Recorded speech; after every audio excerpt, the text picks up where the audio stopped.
We are live. We are live. Welcome to News and Nonsense at 8. It should have been 9. I'm Auntie AK, aka the auntie of all the aunties, and Michael Jackson. And I'm here with. I am Nana, aka the Black Fairy, aka Dark and Lovely. Hi. Auntie Farah's not feeling too good, so she's taking a break. So I need to turn off my heater. I've got a heat on down here because my legs is cold. Um, so she'll be back with us next week. And yeah, we are here because it's news and nonsense. And literally, I don't know how much more I can keep saying that the world has gone to hell in a handbasket or it's already there, but it's ridiculous. And we suffer the blows and the madness for you so we can bring you news and nonsense our way.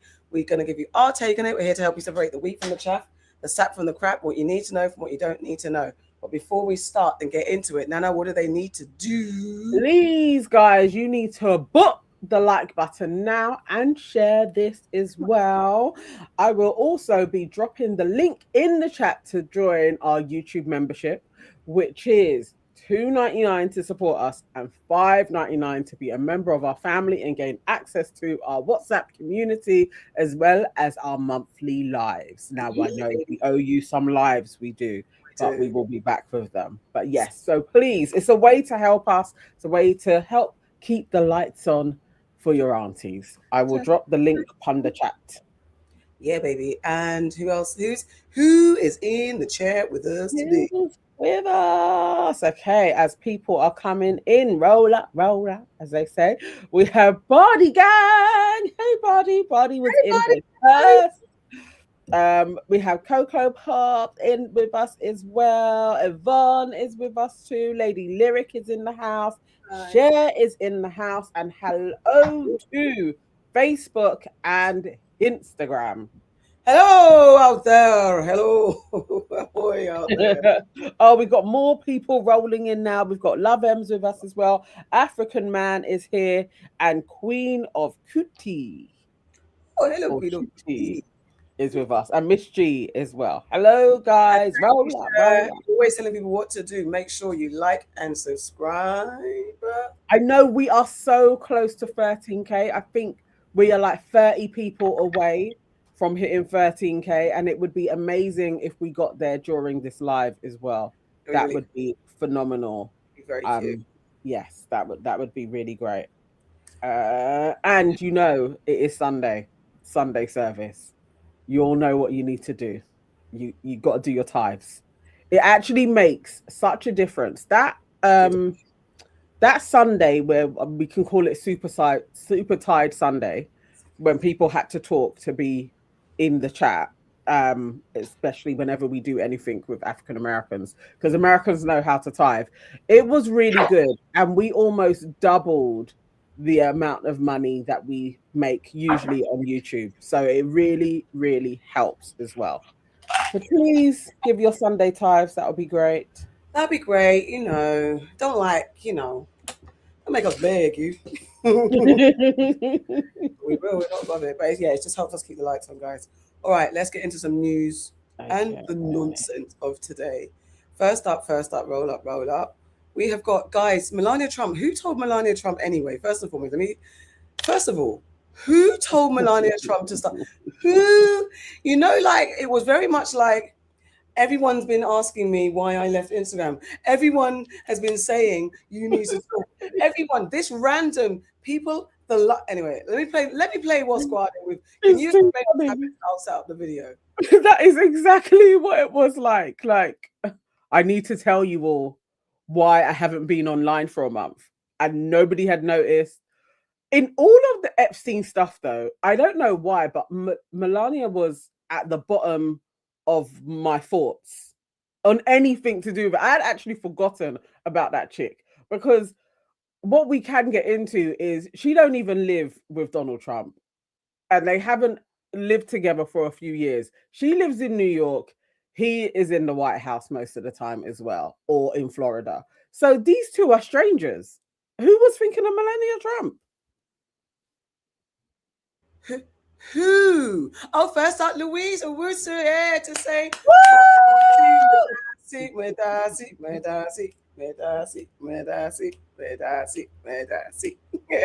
Thank you, Louise. Thank you. Our Ghanaian sister. Thank you so much. Yeah, hold on. Like, who? And it's like this big conference. Okay, we'll get into it. We'll play some of it. Why not play all of it? Because her accent is still too hard to listen to. Let's go. Is it on? Good afternoon. The lies hitting me. Is it low? Disgraceful A little bit low. Oh, need to end today. it's on The high. individuals lying about me Better. are devoid of ethical standards, humility, and respect. I do not object to their ignorance, but rather I reject their mean-spirited attempts to defame my reputation. I never been friends with Epstein. Donald and I were invited to the same parties as Epstein from time to time, since overlapping in social circles is common in New York City and Palm Beach.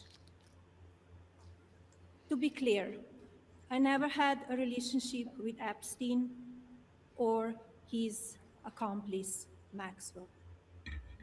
My email reply to Maxwell cannot be categorized as anything more than casual correspondence. My polite reply to her email doesn't amount to anything more than a trivial note. I am not Epstein's victim. Epstein did not introduce me to Donald Trump. I met my husband by chance at a New York City party in 1998. This initial encounter with my husband is documented in detail in my book, Melania. The first time I crossed paths with Epstein was in the year 2000 at an event Donald and I attended together. At the time, I had never met Epstein. Documents, depositions, victim statements, or FBI interviews surrounding the Epstein matter. I have never had any knowledge of Epstein abuse of his victims. I was never involved in any capacity. I was not a participant, was never on Epstein's plane, and never visited his private island. To maintain my sound reputation without hesitation. To date, several individuals and companies have been legally obligated to publicly apologize and retract their lies about me, such as Daily Beast, James Carville, and HarperCollins, UK.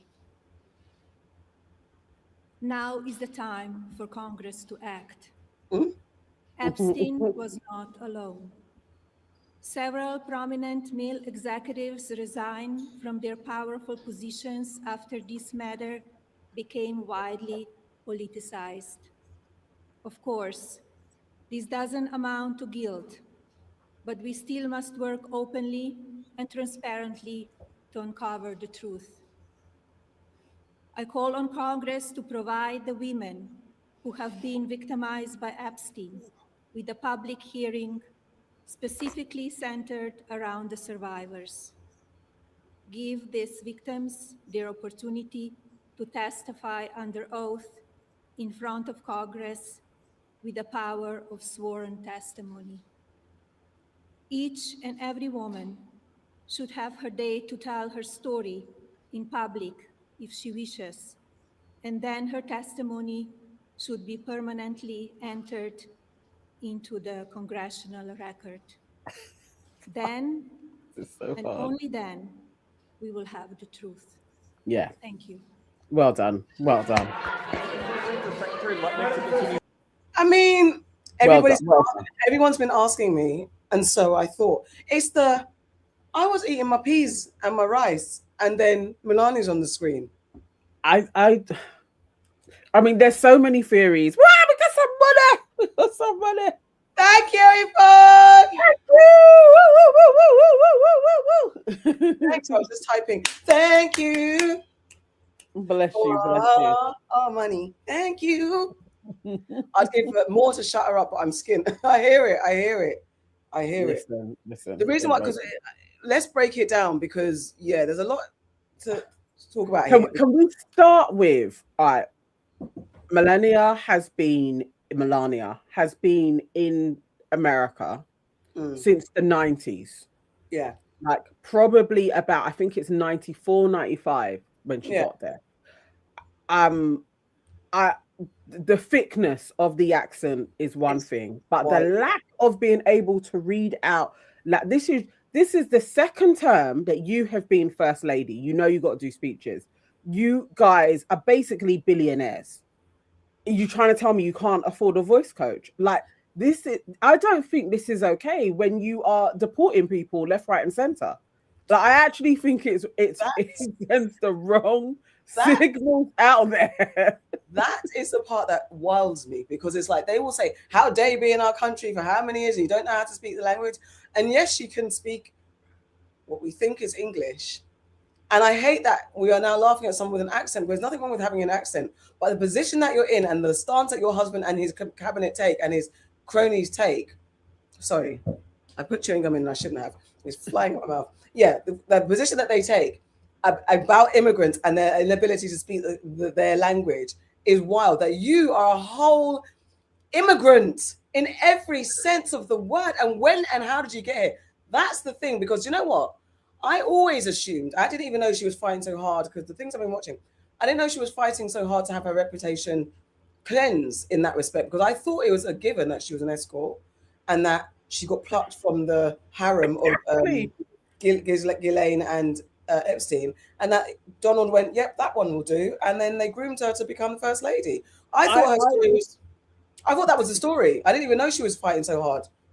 Literally, it's like this is really weird. So because to me her origins were so clean cut that you came here, you did the model circuit escort route.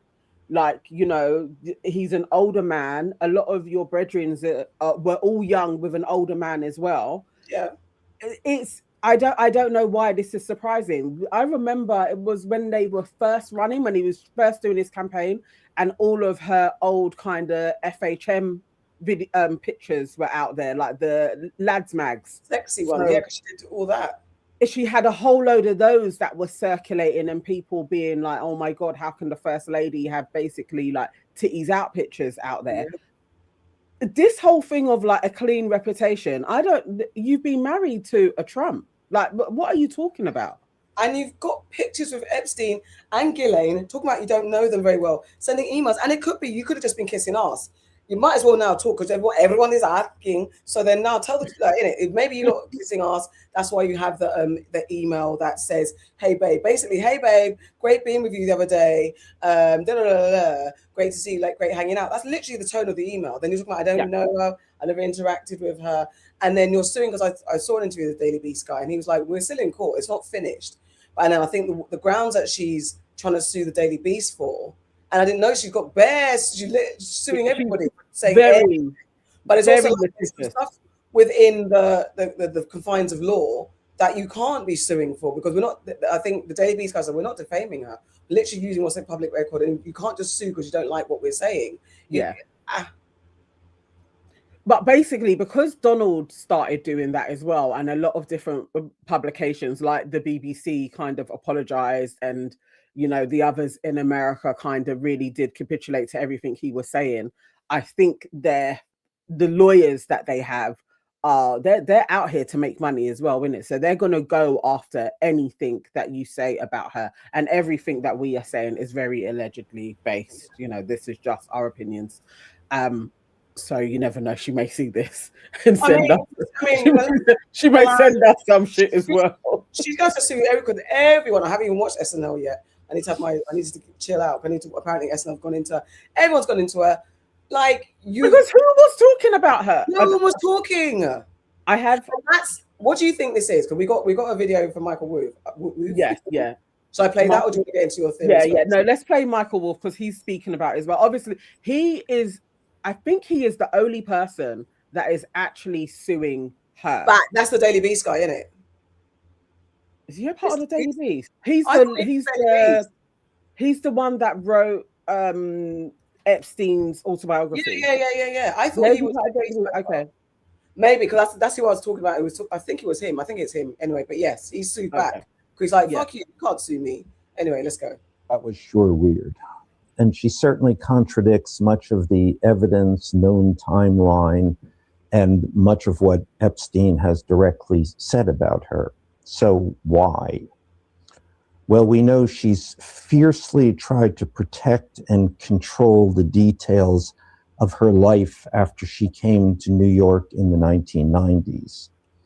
She sued the Daily Mail, which suggested that she was an escort, and she has issued almost on an industrial scale threatening letters to almost anybody who connects her with Epstein, even though we've all seen the pictures connecting her with Epstein. So why now? We know that she's unhappy about my lawsuit against her. We're probably even more so unhappy with her lawyers who have gotten her into a legal situation that she can't control because I am suing her. The lawsuit is now in front of a federal judge, and we are waiting for a decision on their bid to have the case dismissed, which we don't think has a chance. But is this an effort to influence the judge? It's a Trump judge, by the way, or intimidate the judge? Intimidation is, of course, what my case against her is about. Actually, she might seem to have a sort of Soviet bloc sense of how the law ought to work. The other thing about her weird statement is that it also seems to be in PR talk getting out in front of something. So is there a new accusations or a big bombshell on the horizon? And then the other perhaps obvious point might just be that she hates her husband. He's the one who got her into this Epstein mess. He's the one now threatening to damage the Melania brand. She's pissed. And in a way, what she's doing is saying to Congress, and perhaps to a future Democratic Congress on the horizon, investigate the son of a bitch. Well, that was sure weird. And she certainly contradicts much of the evidence.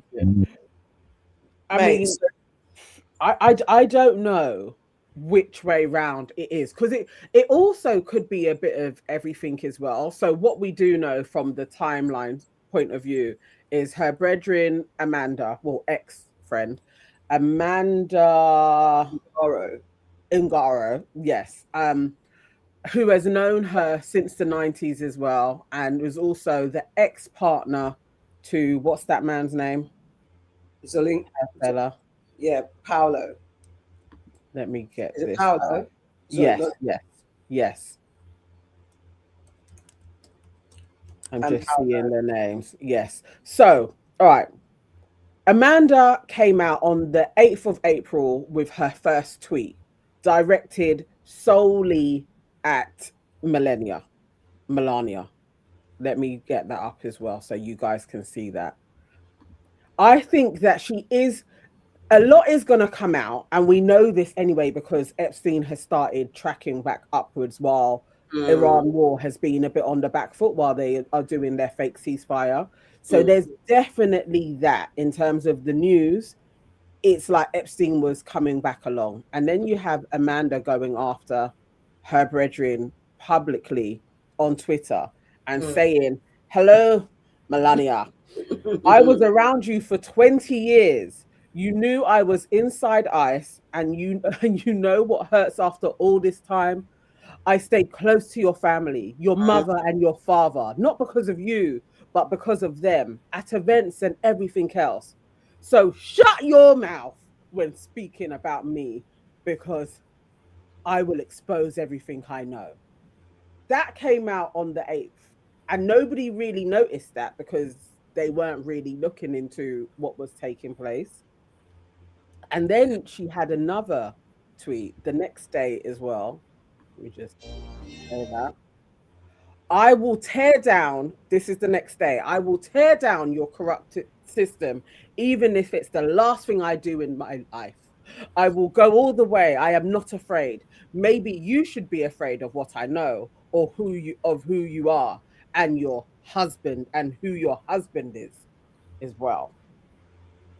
Now, Amanda's been through a lot.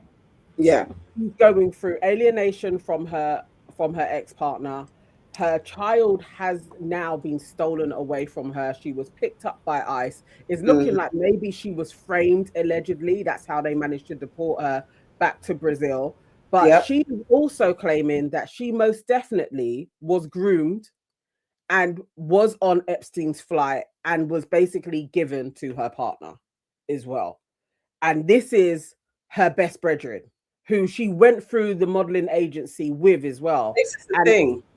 Also, it's like they have been given positions within the government as well. So it's not looking good. And if this chick, apparently she may be talking any minute now with CNN and another station on Brazil. I will keep an eye on Twitter to see if that actually happens.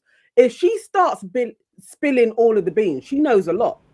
They have like 50 odd pictures that are in circulation of all four of them doing Christmas together, New Year's parties. Like, this is a friend. It's actually a little crazy. I assumed that was the route. I assumed she was part of the modeling traffic crowd. I assumed, and I believe Ungaro, whatever Ungaro says, yeah, definitely, you two were out there with your tails in the air, doing your thing, escorts and stuff, allegedly. I will put up what she actually said. Before you do, yay! Fashion time. Super sticker. Thank you, baby. Thank you. Yeah, what did she say? I say this like I can read this. I'm on a smaller. Read it then. The highlights of everything. You can go through everything. This is in Amanda's own words as well. She's done an interview already. This came out a couple of months ago. All right. This is not family drama. This is criminal. This is a criminal operation. I have witnessed many things since I was a teenage girl who became swept up in this nightmare. I have photos to prove the physical abuse I have experienced at the hands of Paolo. I have proof of his long-time substance use issues. I have information and proof of his fraudulent business deals and millions of dollars worth of insurance fraud that Paolo has committed. I have proof that me and my family have faced harassment, threats, and blackmail from Paolo for years. I have information and proof of government and public officials being bribed by Paolo. I have proof that Paolo began trying to date me when I was 15 years old, and it is true that I was on Jeffrey Epstein's plane as a teenager. I was only 16 years old the first time I was put on his plane. I prove Paolo abandoned his own mother in a nursing home in Italy after stealing her jewelry and other valuable items. If a man can rip away his own mother's dignity without a second thought, you can imagine what Paolo is capable of. I faced a false arrest based on manufactured charges. I was forced to stay in an ICE detention facility for months before I was deported to Brazil, where I have been something for justice, fighting, I guess, for justice. My paperwork and history of work for the United Nations does not stop the government from treating me like an animal. That's what she's saying. Yeah. I mean, she did have an official role. It's like she was, it's Trump, isn't it? When he gets into power, he gives his brethren a job. And he did. So this chick knows a lot. And that I mean, this is the thing. A boyfriend, your partner that you've been with for decades, your baby father can be like, you know what? She's going to leave me. I'm going to get her locked up by ICE and deported. And then I'm going to take my child back. Like, and this is Trump's best brethren. So you can imagine, like, I don't know, maybe Melania is getting out in front of something because she's thinking Trump could do something to her. So let me be uber uber public, allegedly, maybe theories. She could be like, for my own safety, let me start being out there in the public. Because you definitely don't love your man. We all know you hate him. And I think that's the thing about, and the guy, he's not the founder of Daily Beast. He just contributes to something that Daily Beast does, Michael Wolff. But he's counter-suing because like they also want to say like, you don't even live in Washington, you live in New York. So something that she's doing is like, you need to be tried in New York, whatever the case is, something to do with location. But you live in New York with your son. You do not live with your man. And you get treated like a guest. And apparently when you go over to the White House, you're in the guest room anyway. And it's just like, oh, you're visiting, hello, and stuff like that. So they're not even trying to pretend, no, you know, for a public appearance's sake, to be in a relationship with each other. I'm obviously never going to watch a documentary, but apparently within the documentary, they come across like they are literally not even friends, like acquaintances, colleagues. Like she's saying to him, like, have you spoken to your son type shit? Like they're co-parenting, but not really. Well, I mean, he's like, did you watch the thing? No, I did not. And, you know, in general, the annoying thing about this is I've watched so many things now. I kind of want to watch the documentary just to see how bland it is. It's like, it's counter marketing because I've heard too many people say that documentary, so it's going to make people watch it. Just, I bet you with all this happening, she's going to get a spike in views. Still not going to save her. But what they're saying that she's trying to do is create brand Melania. Like she's doing her book, she's done her unnecessary talks and speeches. No one knows what you stand for. No one even knows what's in your brain. There's nothing, and your documentary did nothing to enhance or enlighten anything about you. But what she's trying to do, and getting in the front of what could come out, what could Trump do? Unless it's just like you're done and you're ready to divorce him, and you're ready to get gone, and you need to have public, as you said, a public witness that I'm not with this, because she's calling for more investigation. The whole the war isn't actually the basis of distraction for Epstein. It still contributed very well, and Trump was very happy with distraction. It came out, Epstein was disappearing a little bit for those that were like, okay, let's focus on the war now. It's not gone. You have resurfaced it, and you're calling for the victims to get justice. Yes. What? But you're distancing yourself. It is a bit mad. It is like, are you? Do you want them to lock up your husband? Probably. I feel like it could be a bit of everything. She's trying to distance herself, but also be like, look for the men, and you know, like the whole modeling industry is now going to have them too. Maybe she is like, who knows? She may have been a little bit of a pimp, allegedly. Just my thoughts coming to my head. You never know what her role was in the chain, because Amanda also in one of the tweets as well. She has since deleted all of those tweets that she put out. But in one of the tweets, she said, you tried to get me to do something with the children, but you couldn't get me involved in it because of my character. So maybe there is a lot more that could be pinned on Melania tried to get me to go here or something. You never know. I'm just like, but also she is throwing her husband under the bus. Like, you really, there's no way around it. You are, and he said he didn't even know she was going to do this speech.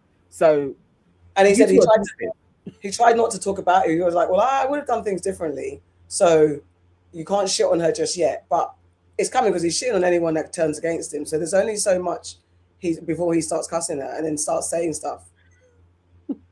Yes. Exactly. I don't know. It's a weird one. Very strange. Her popping out of nowhere to come talk on your husband's nonsense, like embarrassing your husband like that, if he can be embarrassed anymore. No first lady has done this. I mean, he didn't need that, did he? In everything, he didn't need it.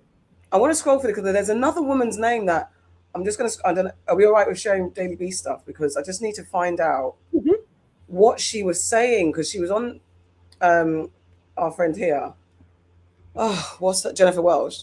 Okay. Let me play and see, because she says someone's name. I'm going to try and scrabble through it. So that we can get your thoughts on what is going on with Melania, who says that she's never been legally accused or convicted of a crime in connection with Epstein's sex trafficking, abuse of. Rating is the lowest ever recorded for a first lady. And now he has Todd Blanche, who is far more diabolical than Pam Bondi was. And does he say, okay, you go bring this back up again. Let's bring this up again so we don't have to talk about the failures of my war planning in Iran? Significant. Is this a huge FU to her husband, who, of course, was accused by various people in the Epstein files? We're not saying he's been found guilty of anything, but... Oh, is it not showing up? FU to him to talk. It's not playing. Am I not showing up? Can you see it? You can see it. Can you see it? Let me stop my one. There we go. Oh, okay, cool. Yeah, sorry. About getting justice for the victims, but also I just don't trust these people. Words and statements don't mean anything to them. This is the party that's, Trump, I brought back Christmas. Everybody can say Merry Christmas again. And Melania ultimately deported, an outcome that may well happen regardless of Mr. Zampoli's meddling. Mr. Zampoli is the man who says, I introduced Melania to Trump. He says that he's the one that introduced And he used to have a modeling company, like so many of Trump's friends. Trump had a modeling company. Jeffrey Epstein had a modeling company. Paolo Zampoli had a modeling company. And it's supposedly at his party that Melania says, at least in her very strange memoir, in which I like to point out she acknowledges nobody and she thanks nobody, that they met there. That's where they met. Yeah, and so this woman, Amanda Ungaro, is the mother of Zampoli's child, and he. It's repeating. Maybe I need to find it. It's repeating. But there was another woman talking about the same thing. Another name. Let me see. Just to come off of the back of that, like against Melania's story that she's saying that it was Paolo that introduced them. Jeffrey Epstein for years. Everybody's trying to fill in what that introduced them, and he said, "I think it's like a recording of Jeffrey Epstein." I mean, why is she crying out for other women? Jeffrey Epstein apparently said that he had sex with Melania before. That's Trump what I thought. On an airplane, and that was always out there. And then at one of his parties, he introduced them to. So this new spin on it, and there's audio of Jeffrey Epstein saying this. Now he may be lying, I don't know, but this is what's out there as well. Let's see. Okay, I've scrabbled along. This is the last trouble. To give their stories to Congress. It's really fascinating because they show such disrespect for their supporters. Todd Blanche is the guy that went to prison, met with Ghislaine. She made assurances to him, such assurances that made him feel safe enough that now she's in a cream puff prison with a puppy. And nobody even talks about the well-being of this puppy, but I think about it all the time. Well, Janet. Well, I'll drop this in the chat, but I swear there's another, and I swear there's another one. Maybe I misheard it, but anyway. I'm wondering if you're talking about the other Brazilian victim of Epstein. There's someone that's young. She was young as well. Maybe she got trafficked around 14, and I think she knows Amanda, as in they were all doing the modeling thing at the same time, and she knows Melania as well. But I don't know if she's said anything about her, but maybe somebody connected the two, that there is this victim that is also Brazilian, that also went on Epstein's plane and was pimped out like properly. So maybe there is a connection there. Maybe. But someone asked in the chat to share puppy privilege. So this is the first thing I clicked on, so I don't know how this convicted child sex in the world who would get this kind of treatment in prison. There's actually no way within the confines of prison that her life could get any better. Add to that one more perk for the convicted sex offender: puppy time. According to the whistleblower, an inmate who trains puppies to become service dogs was instructed to provide one to Maxwell for a time so she could play with the puppy. Yeah, I don't know if we're allowed to play this, so that's it. Yes. So I don't know if it's an ongoing. It's been kind of remixed as she's got a puppy, but she gets time. She gets puppy time. She gets puppy time. I mean, if anybody cares to listen to that crazy type of deposition that she has, she says nothing, but in anything that she says is always Trump wasn't around though. Yeah. Trump wasn't there. Yeah. Trump did nothing. Trump did it's just such a fluff piece. It's terrible. She was silenced. She was. And then basically is like short of getting some type of a pardon.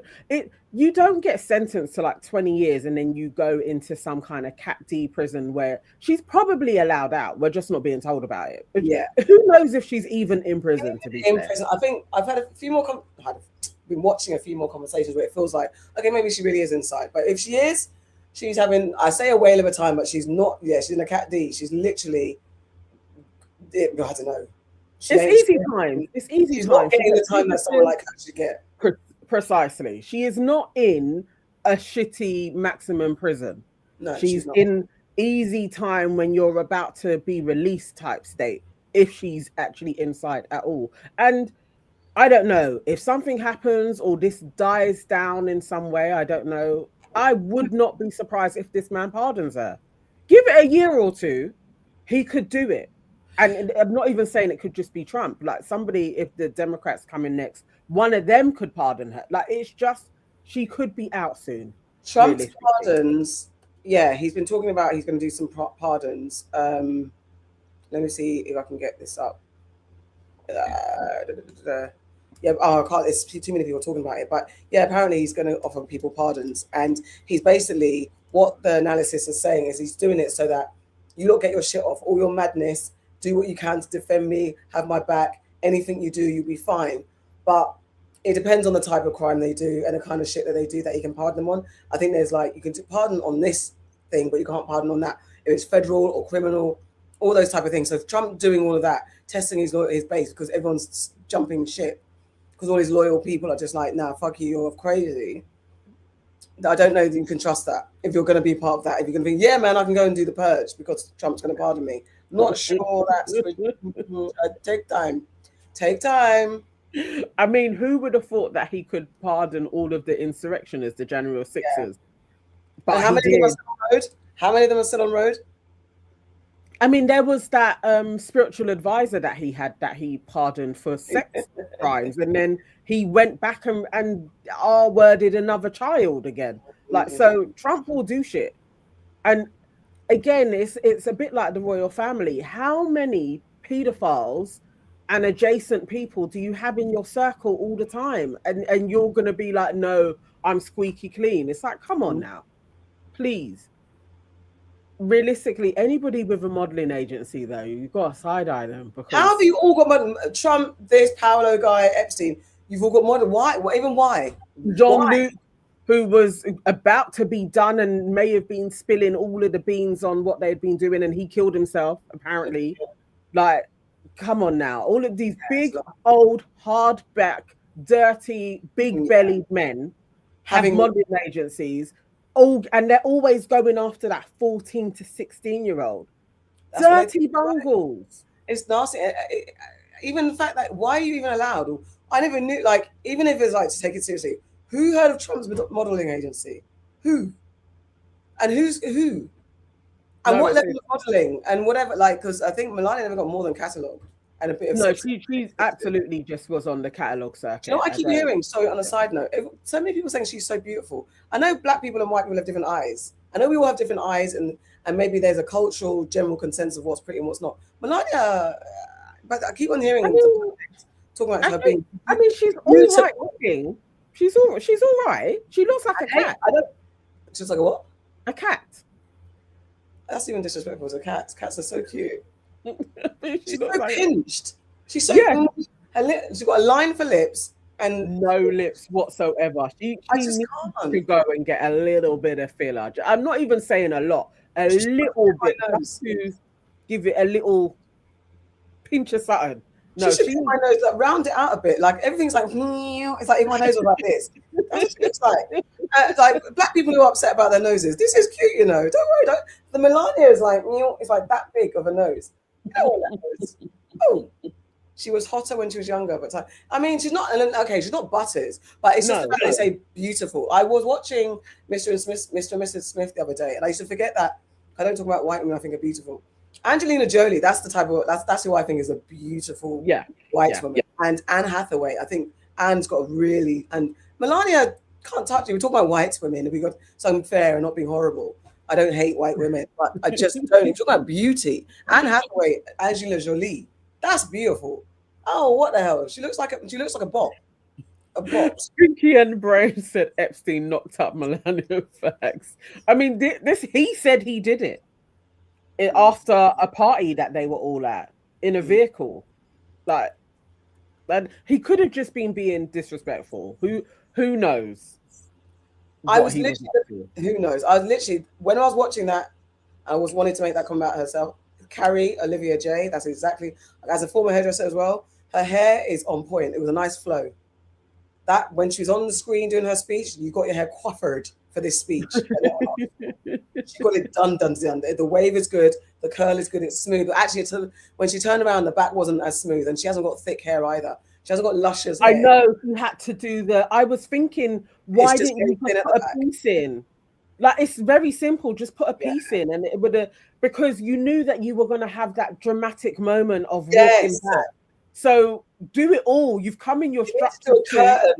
Yeah, she did her robotic turn. It needed to be a little bit more. They needed to practice more. I really feel that she really needed a trainer, like a catwalk trainer, to just, okay, this is your moment, chick. You're coming in, the doors are going to open. When you leave, you're going to turn dramatically and you're going to walk and you're not going to look back, and just do it with some grace.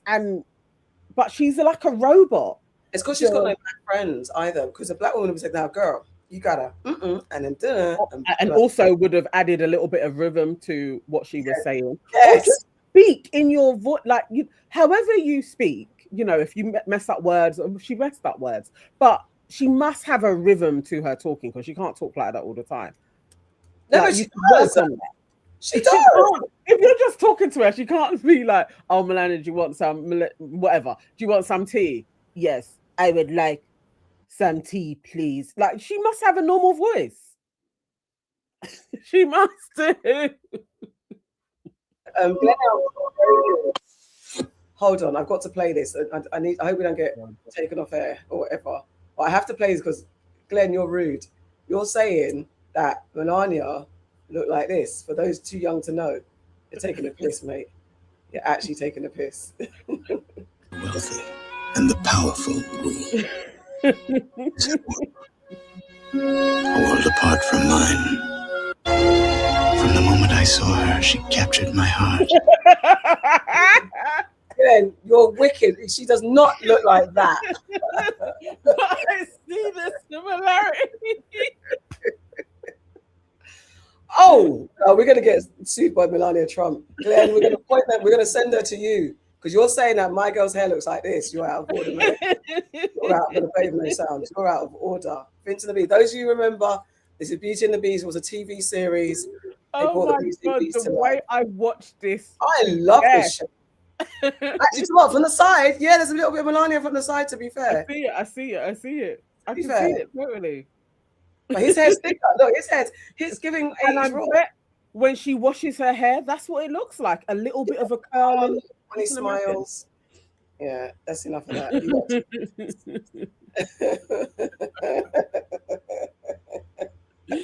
Oh God. That was nonsense. Good grief. A strike, don't be rude. I said that's why we can't donate to y'all's surgery fund, so that in 20 years no one can be asking about y'all's faces. You better contribute today. We need more. We need to contribute more. Like, when I go and get my eyes filled out, please. Like, you got to make it happen. I'll get even more cheekbones, so my cheekbones will be like that. I'm going to get the Melania. I'm going to get my nose like this. No, I'm just going to get this. Like, it's a filler thing. I keep on seeing it. I get the adverts. And they inject something. And so everything goes up a little bit. Pinky in the Brain says Amanda Ungaro's son is in danger from sex predators. I mean, where the hell is her son going to go? Imagine that you're taken from the mother to be put with this guy who's got a very dodgy background. It's going to be like Baron, isn't it? That he's going to be groomed to carry on the thing. But basically, he went and kidnapped him. So his son is back in this country, and she is supposed to have custody, but obviously he's in government. He's got her done for some, which doesn't even make sense, because how does the business that she worked for, she had a job. Yeah. That business seems to have been doing some corrupt shit. Somehow she's been implicated in, she was doing some fraud, but it's not actually her business. That's what I got her on. So it's like, nah, this is, you set her up. Yeah, it's long. Have we got time for Nana's alternative corner? Corner? Okay. It's a quick one today. I'm moving away from the old aliens. I will be back next week with some reptilian stuff. I've found quite a few bits on that. True Pilgrim, are you okay? You're in a moment. True FBI for life. Go on with your bad self. Okay. Okay. Hang on. I've got an old one. What are you doing? I'm in an old. Let me. What do you need? The RF. I didn't put your note because I didn't know where your notes were, so ignore that. Oh, I don't know where you are. Anyway, as we'll keep talking about stuff. Okay, so let's see. Let me read some comments out. That looks like old boy from Dark Angel. Yeah. Epstein knocked. Okay, yeah, we said that. She looks like a disgruntled business Barbie from the 70s. Yes, she does. She looks like a bot. She actually looks like a robot. They say you ain't a man when you're exposing your heart, then they say you're insane until it tells you. Oh, what's this? A poem. Okay. Oh, is it? Read it. What's the poem saying? They say you ain't a man when you're exposing your heart, then they say you're insane until it tears you apart, and then it cuts you so deep and they can tell by the scars. Oh, okay. And then True Pilgrim's a bot that's having an FBA moment in the chat, which is great. Wonderful. Good for you. So Talek7782, what's this about? What's going on? Is this a poem? Are you what's happening? Are you brokenhearted? We have aunties. You can send us your dilemmas. Send us so we can give you an auntie-vention if you like. And we can help. We can help. So if they say you ain't a man when you're exposing your heart, oh gosh, Telex, then maybe this is not the right place because we're on very much news and nonsense today. So I hope you are okay. I hope you're not feeling too bad. And if you do feel depressed, hopefully there are numbers that you can call. There are numbers you can call. I don't know if in the UK or if you're in America. There we go. 1 second, I have to interrupt my chat. Strike says, I better not see y'all driving the latest GLE and CLAs with all this fun money. LOL.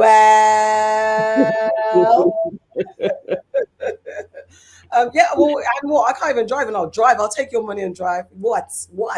Thank you. Thank you. Thank you. Okay, all right, I've got it up. Oh, it's about. Okay, thank you, Telex. Oh, okay, so you're a poet. Okay, lovely. Death House Live. Why do people love you but hate me? The line life answer because I am beautiful, lying. You're an undeniable truth. Okay, Telex, go on with yourself. Mm-hmm. Let's go. What's happening here?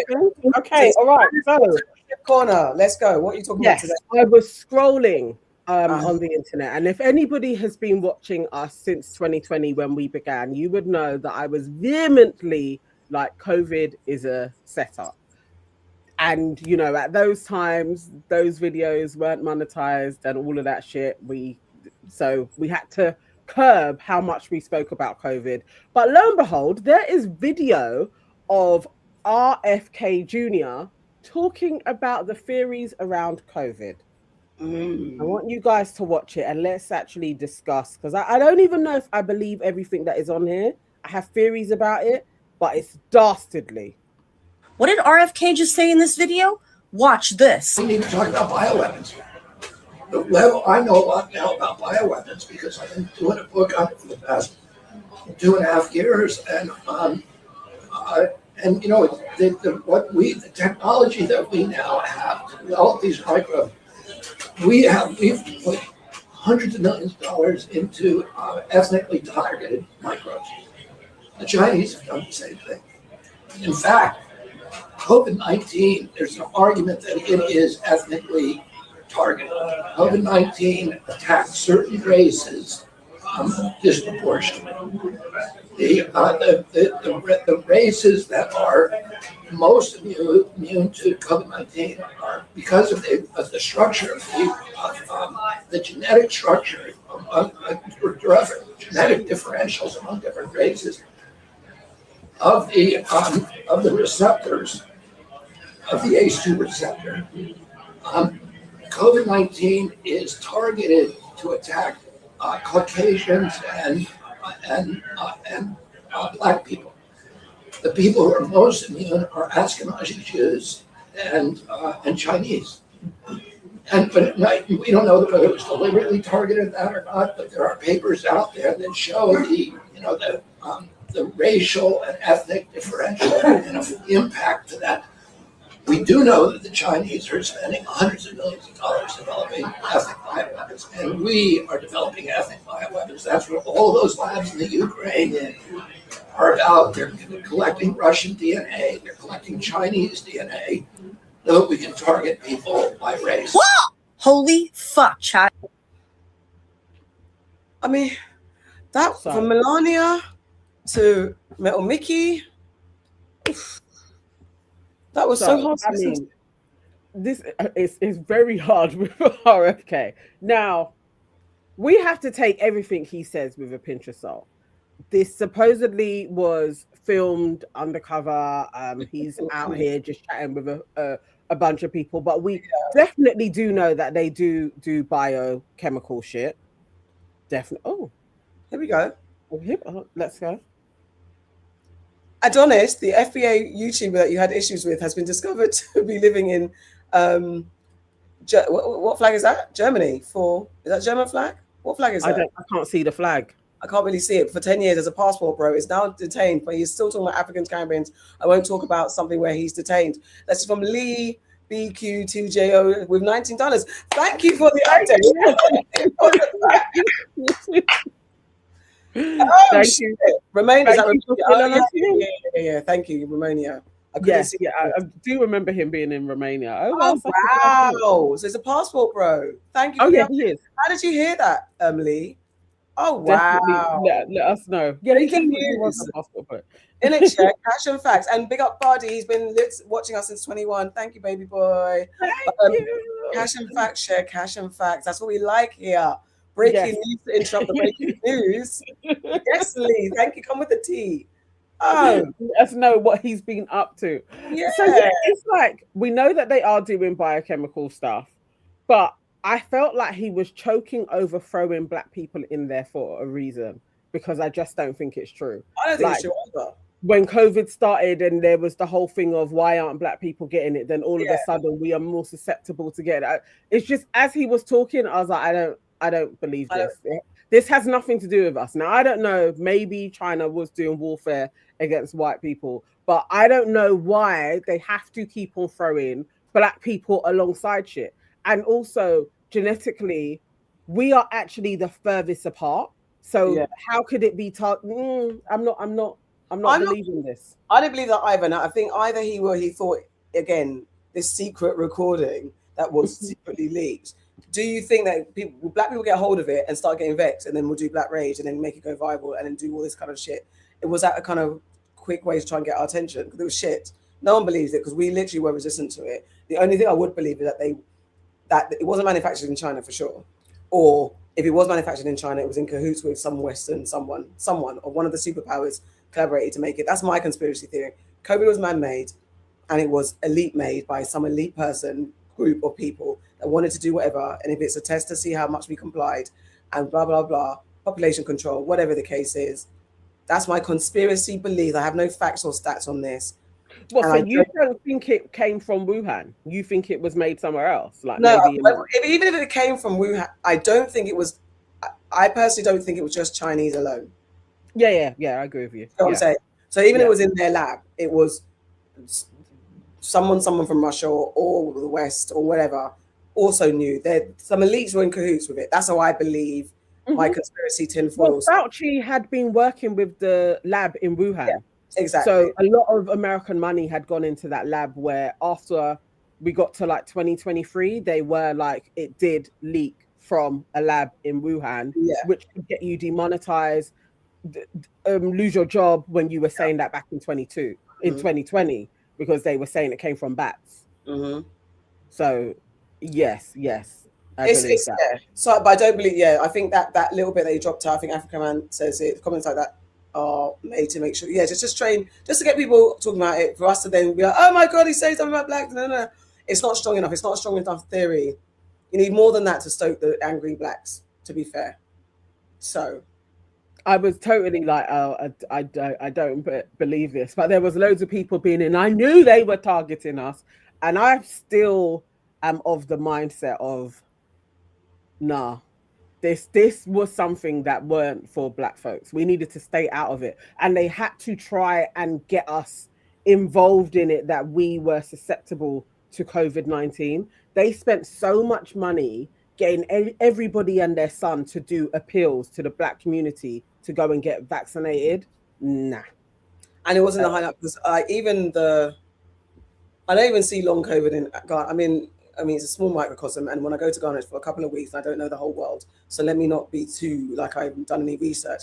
But somehow there's no effects of COVID that I can really see in Africa. Really, but I don't know. No, I think there is studies on it that the amount of people that died in Africa from COVID was very low compared to Europe, especially, and also because West Africa, maybe it was like 2 or 3 years before, had gone through Ebola, that they had lots of things in place that Europe didn't, so they were able to contain it much faster. So it wasn't as devastating as they may have hoped. I don't know, but I still don't think COVID was to get rid of black folk. I think it was to see about how we could comply and maybe reduce a bit of a population in Europe, because Italy is still, I think they are one of the highest death rates. I think it was Italy and Spain. So and when they want to kill maybe blacks, America as well in there as well, but it definitely wasn't in Africa.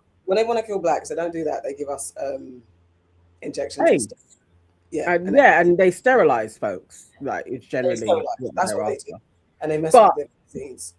Then also within that, when he spoke about they are developing their biochemical warfare shit as well, and the DNA that is being traded, and Ukraine doing it with Russia, it made me think about the deals that folks are doing with African countries about their health services. Honestly. And I was like, lo and behold, let's see where that leads us. I saw a speech with Mahama talking about, it's interesting. Maybe I'm not going to talk on it yet until I get some. Yeah, let's just see how things go, because Mahama's doing some stuff and he's talking well, and has he been made the first vice chair of the African Union? So, and with him going to be the chair of the African Union next year. So let's see, because again, we've spoken about doing these deals with the devil. Sometimes it's better the devil, sometimes like you have to do this deal to move forward. And if you do this and it just makes things easy in order to advance. I can't speculate. I don't know. I'd like no one to do any deals with anybody, but I'm not a world leader. I don't run a country. So I think time will tell. But there with that whole data mining and collecting data and digital IDing of everywhere, it's a problem. Well, it's been rolled out way more in Africa. Yeah, it's like they're treating Africa like China for the amount of like you're not going to be able to do certain things unless you have digital ID. And then now the Ghana ID cards basically acting as a cash card now and a debit card. That's basically the China system. That's scary to me, that when you're not relying on physical cash anymore and you have to go digital with everything, if they want to shut shit down, they can lock you off and kill off a country if they want to. If you can't buy anything, you physically don't have any cash, you don't grow anything because you're all being placed to have jobs in a city. When they want to lock you down, that's a scary place to be if you can't trade.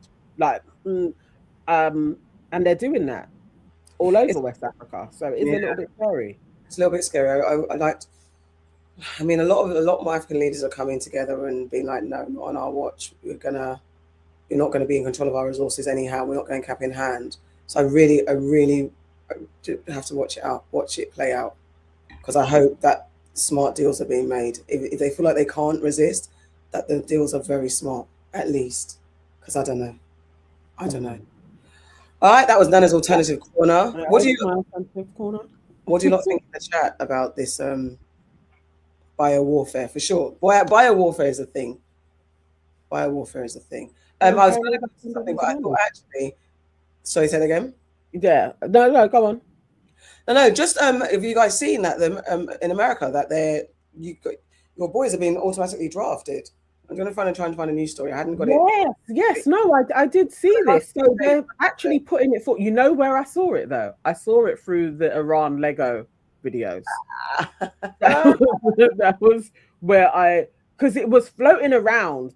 Even over here, you know, they keep on saying like they may do a draft over here. But yeah, it was one of the Iran things that I saw them say in December. I don't know if December is categorically there, but that's what was in the Iran video. They said that the Americans could possibly do an automatic drafting of men of age from December this year. That is down the road, round the corner. What do you do? I'm developing some type of illness from now. I'm not being drafted. If I was 18 to 30 or whichever the age range is going to be, I'm going to the doctor every day with stomach stuff, head stuff, like something. I'm not going to be eligible. Hold on, let's hear what they say. I've just found this. I don't know if it's good. The federal government plans to automatically register young men for the military draft starting in December. So what does that actually mean? And how likely is it that we'll see a draft for the war in Iran? Please. NBC5's Rose Schmidt separates fact from fiction. The most recent military draft was during the Vietnam War. So ever since 1973, military service has been voluntary. However, most men between the ages of 18 and 25 do have to register for the military draft pool. The news this week is the federal government wants to streamline the process.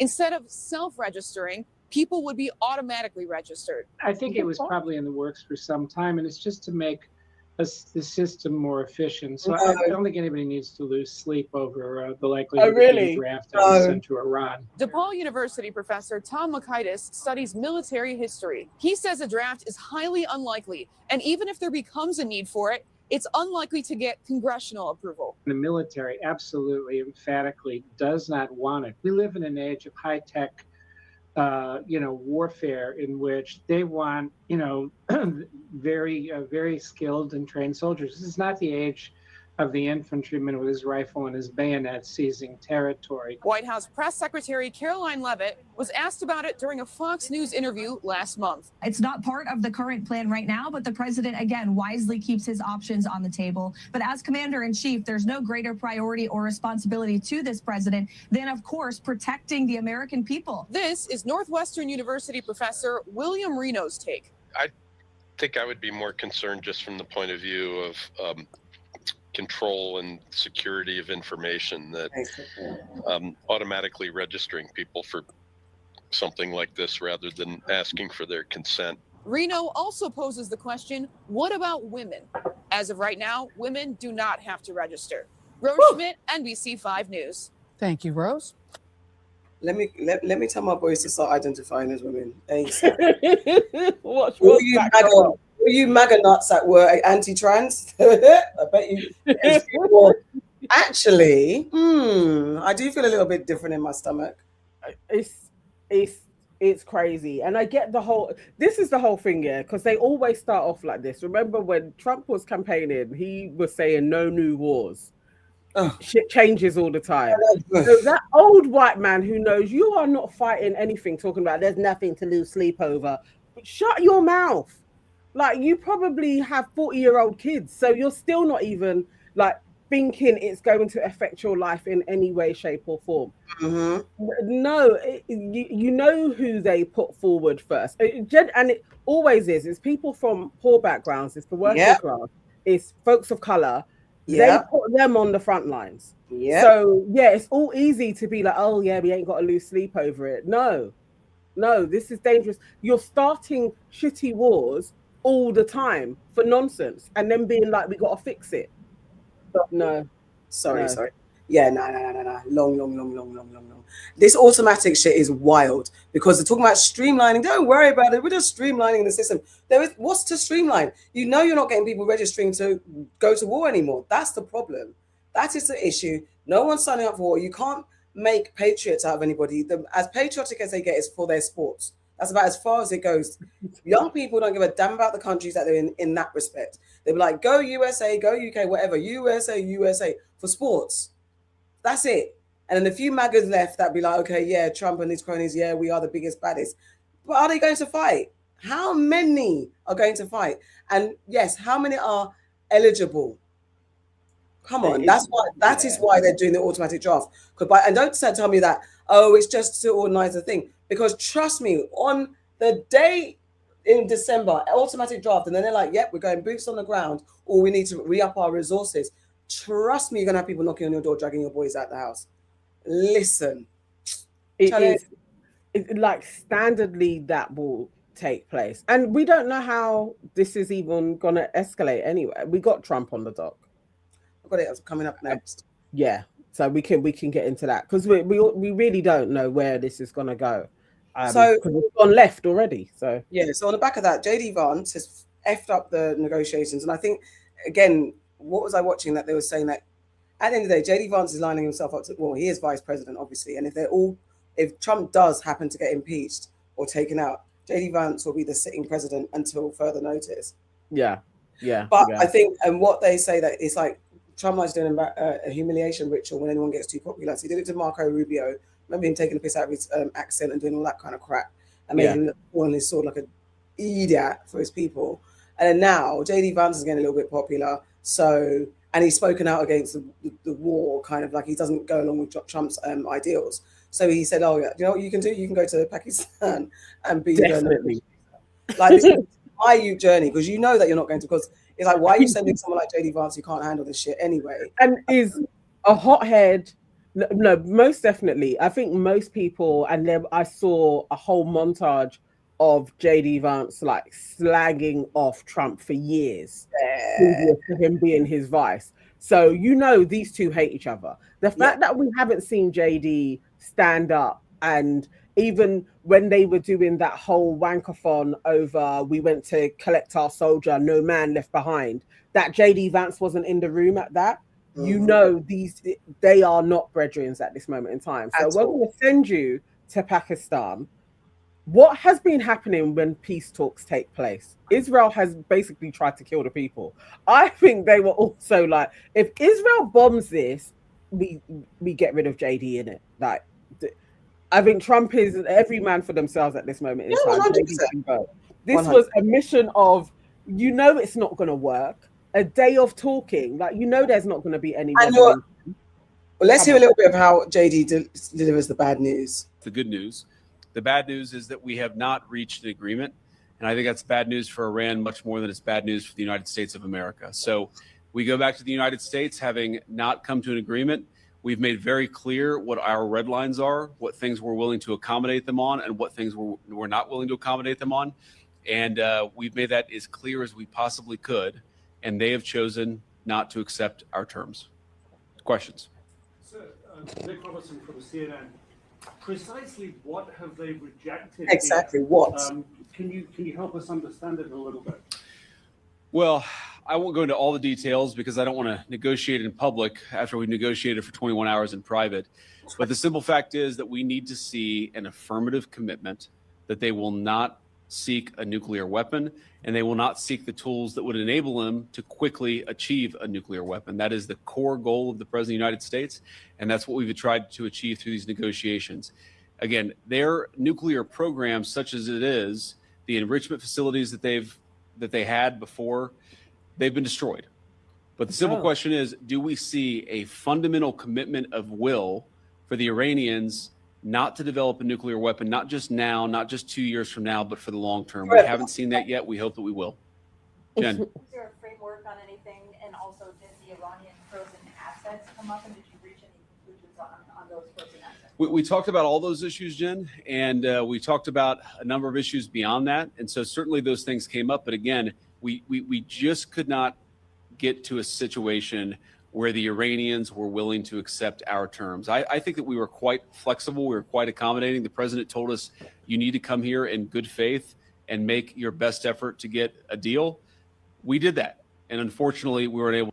So I don't want to listen to more of his waffle, because I'm trying to think, actually, does he say anything? He says, does he say anything, any more interesting things? That is our final and best offer. 1 second, let me go to We're negotiating in good faith. And we leave here with a very simple proposal, a method of understanding that is our final and best offer. We'll see if the Iranians accept it. Thank you. Oh, wow. 2 questions, you know. I was watching Pakistani minister talk about it, and basically was saying they were never going to even get off the first peg because how the Americans came in there was you do this exactly, so and then we can discuss if you get your money back. And so they're like, actually, so we had a deal on nuclear power and what we were using it for, and it wasn't for weapons, and it was actually for energy.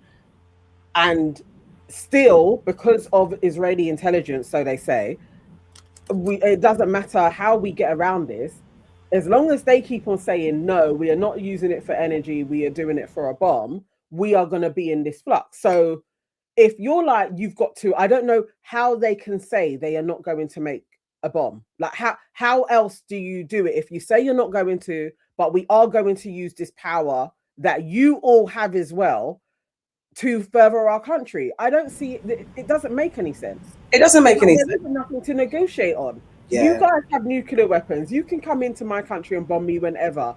I cannot defend myself in any way or even be able to power up my country using the resources that you all have. Like, what type of shit is this?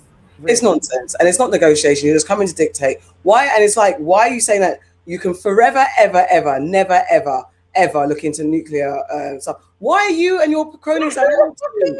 You? First thing, what's to do with you? What has it got to do with you? Let's make sure. So I know you guys really want to get into Adonis. If you can drop me some links and we can go into Adonis and what's going on with him. Share a link and then we can do it. If you send us it on the DMs or something, so we can find out. Because I'm just seeing, I don't want to give his page so much promotion. I'm just seeing live updates. He got attacked in Romania or something like that. He's even got a fund. Okay, yeah, we'll get to it. We'll do like we did one time when somebody just threw in soft white underbelly and we just went on a deep dive. Yeah, we'll so do that with Adonis in a little bit. Let me just wrap this up. So yeah, so then we got Trump as well saying, Trump had his comeback to this. Let me see if this is the right thing. Oh, here we go. President Donald Trump just posted on Truth Social warning Iran. It read, Iran promised to open the Strait of Hormuz and they knowingly failed to do so. It's caused anxiety, dislocation and pain to many people and countries throughout the world. They say they put mines in the water, even though all of their navy and most of their mine droppers have been completely blown up. They may have done so, but what ship owner would want to take the chance? There is great dishonor and permanent harm to the reputation of Iran and what's left of their leaders. But we are beyond all of that. As they promised, they better begin the process of getting this caps lock international waterway open and fast.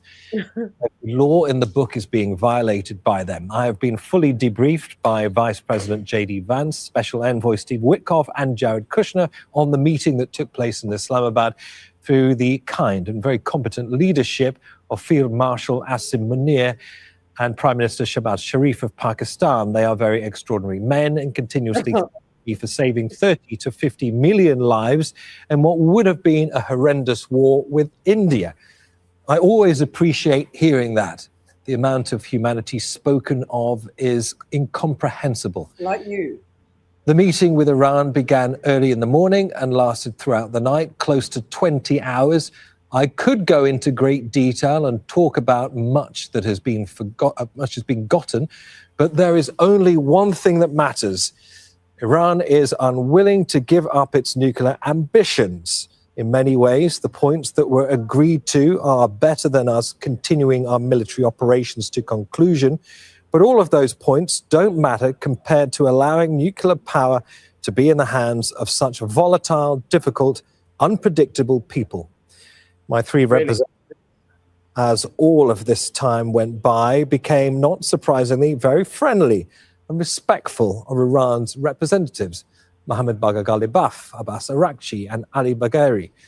But that doesn't matter because they were very unyielding as to the single most important issue. And as I have always said right from the beginning, and many years ago, Iran will never have a nuclear weapon. Donald J. Trump. Well, we are live in Tehran and Islamabad, where we start with our White House correspondent, Kimberly Halkett. Kimberly, I was reading that for the first time. You may have been hearing that for the first time. We know that obviously Trump was dialed in multiple times during the talks in Islamabad, but what do you make of this very, very long Truth Social post promising that the Strait of Hormuz needs to be open, that the international waterway must be opened soon and fast in caps lock, and obviously reiterating the American stance that Iran must give up its nuclear ambitions? Where do we go from here?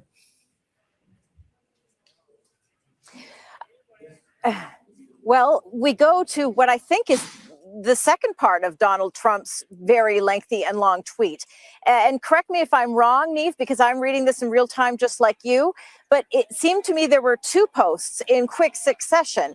And the second post, or the first, I'm not sure which order it came in, but I believe the second might be even more consequential than the first about the strait being open, because it starts out, so there you have it. The meeting went well. Most points were agreed to, but the only point that mattered, nuclear, was not.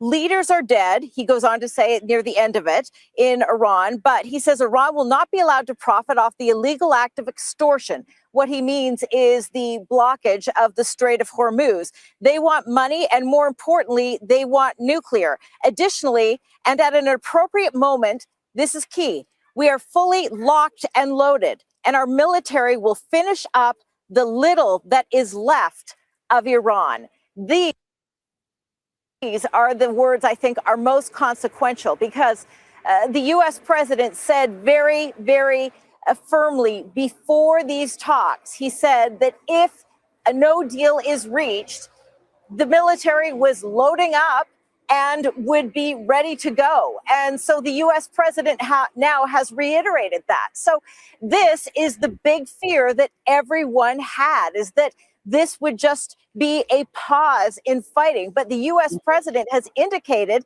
that he is ready to resume at a time and place of his choosing. So it's obviously going to be concerning, because this is going to have ramifications that go far beyond Islamabad. The fact that the U.S. president has reiterated his threat and says he is now going to carry out and finish the job of Epic Fury, the joint operation between the United States and Israel on Iran that was started and only temporarily paused for the talks that occurred here and have resulted in no deal in Islamabad. Basically, that is exactly it. So he's saying, and he has said that the Navy is going to, if the ships that are a part of their allies get stopped, they are stopping the other ships from going any further as well.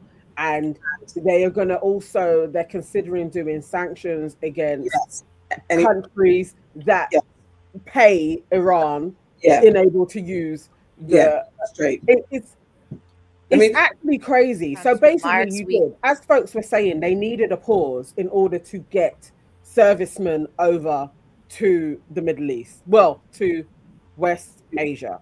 That's what they were doing. They needed a little pause to stop the battle, basically, so that they could re-up. And that is disgusting within itself. But again, who the fuck is America to tell somebody, I can have all of the nuclear power I want, but you can't have any? Exactly. Really? I don't understand it. This is, you kind of said it. This is the overview of what's happening now. And then we can cross to Washington, D.C. and speak with our correspondent, Fraser Jackson. So, Fraser, these were sort of kind of long posts there on social media. What else has Trump been saying? Yeah, well, we were waiting to hear from Donald Trump, who was at a UFC fight in Miami when the news broke that the deal had fallen through, that there was no deal on the table between Iran and the US. But around 8 or so o'clock in the morning, Donald Trump taking to his truth. Okay, it's the same thing. But yeah, it's just showing that he's going to do the blockade. Their oil exports. That, of course, is a key driver. 1 second. And caused them the same kind of economic hurt that they've caused the rest of the world, chiefly by cutting off their oil exports. That, of course, is a key driver of Iran's economy, but also it's going to be cutting off any imports to the country as well, whether that be food or medicine or technology or something. But Donald Trump's still there, leaving on the table the looming threat of restarting the bombing campaign on Iran as well. Trump says that the US is also beginning minesweeping operations in that area. Of course, we saw those 2 US vessels make their way through the Strait of Hormuz yesterday. That was meant to be a preparatory kind of mission to see if, just to kind of get the lay of the land, to see if a wider operation was possible. But of course, this move from the US president could also prompt Iran to lash out and restart its missile strikes as well on US regional allies and assets in the region. And of course, that ceasefire deal is currently still in place. But whether that will hold now that these deal talks have fallen apart remains to be seen. Right, Fraser, as you mentioned. Yeah, you can't do that shit though. You can't then be back in there. But I just think it's disgusting. It's really annoying because it's like you don't even want a war to take place. But I hate bullies. Yeah, I hate it. It's basically, Iran was minding their own business. You're in talks. You bombed them last year. You killed their peace envoy along the way, and then you come back in on the say-so of flipping Netanyahu, so they say, to come and bomb again. But again, it's not Israel. I know it's really comfortable to a lot of Americans to be like, Israel has infiltrated. It's actually not that. It's the same people. They just are occupying Israel the same way they occupied America. To be fair, they probably have occupied Pakistan. Everybody that is trying to help, I think it's the same mindset. It's the same groups of people who are trying to bully their way around the world and take shit. I want Iran to stick up for themselves, totally. I also want the Iranians to be safe, but you can't just let them tell you what you can do. It's looking out of order. There's all the people that didn't vote for this nonsense. They're the people that also, because I don't know how far-reaching Iran will go into attacking American soil. But that's next on the cards. I mean, or manufactured, or they do a manufactured version, as we. That's what I'm probably feeling is closer on the cards. Is one of those false flags, but because especially Trump's ratings, I was watching some people saying it's probably going to get to like 25% soon or something. Yeah. And in order, the whole thing of people were thoroughly disgruntled in Iran, like absolutely at the end of their tether with the regime. But it would be the same as here. I flipping hate the Labour government. But if folks are going to come along and start bombing your country, you rally around each other. It actually like increases national pride. And that's what's happening in Iran. So they know that's what Americans would want as well. And we know that they do that shit. You would do some type of terror campaign so that you would have Americans saying, yeah, go and kill them. Like you would want that to take place. Mate, we'll keep an eye on it. Are we getting comments? The UK, stay out of this shit, man. Just stay out of it.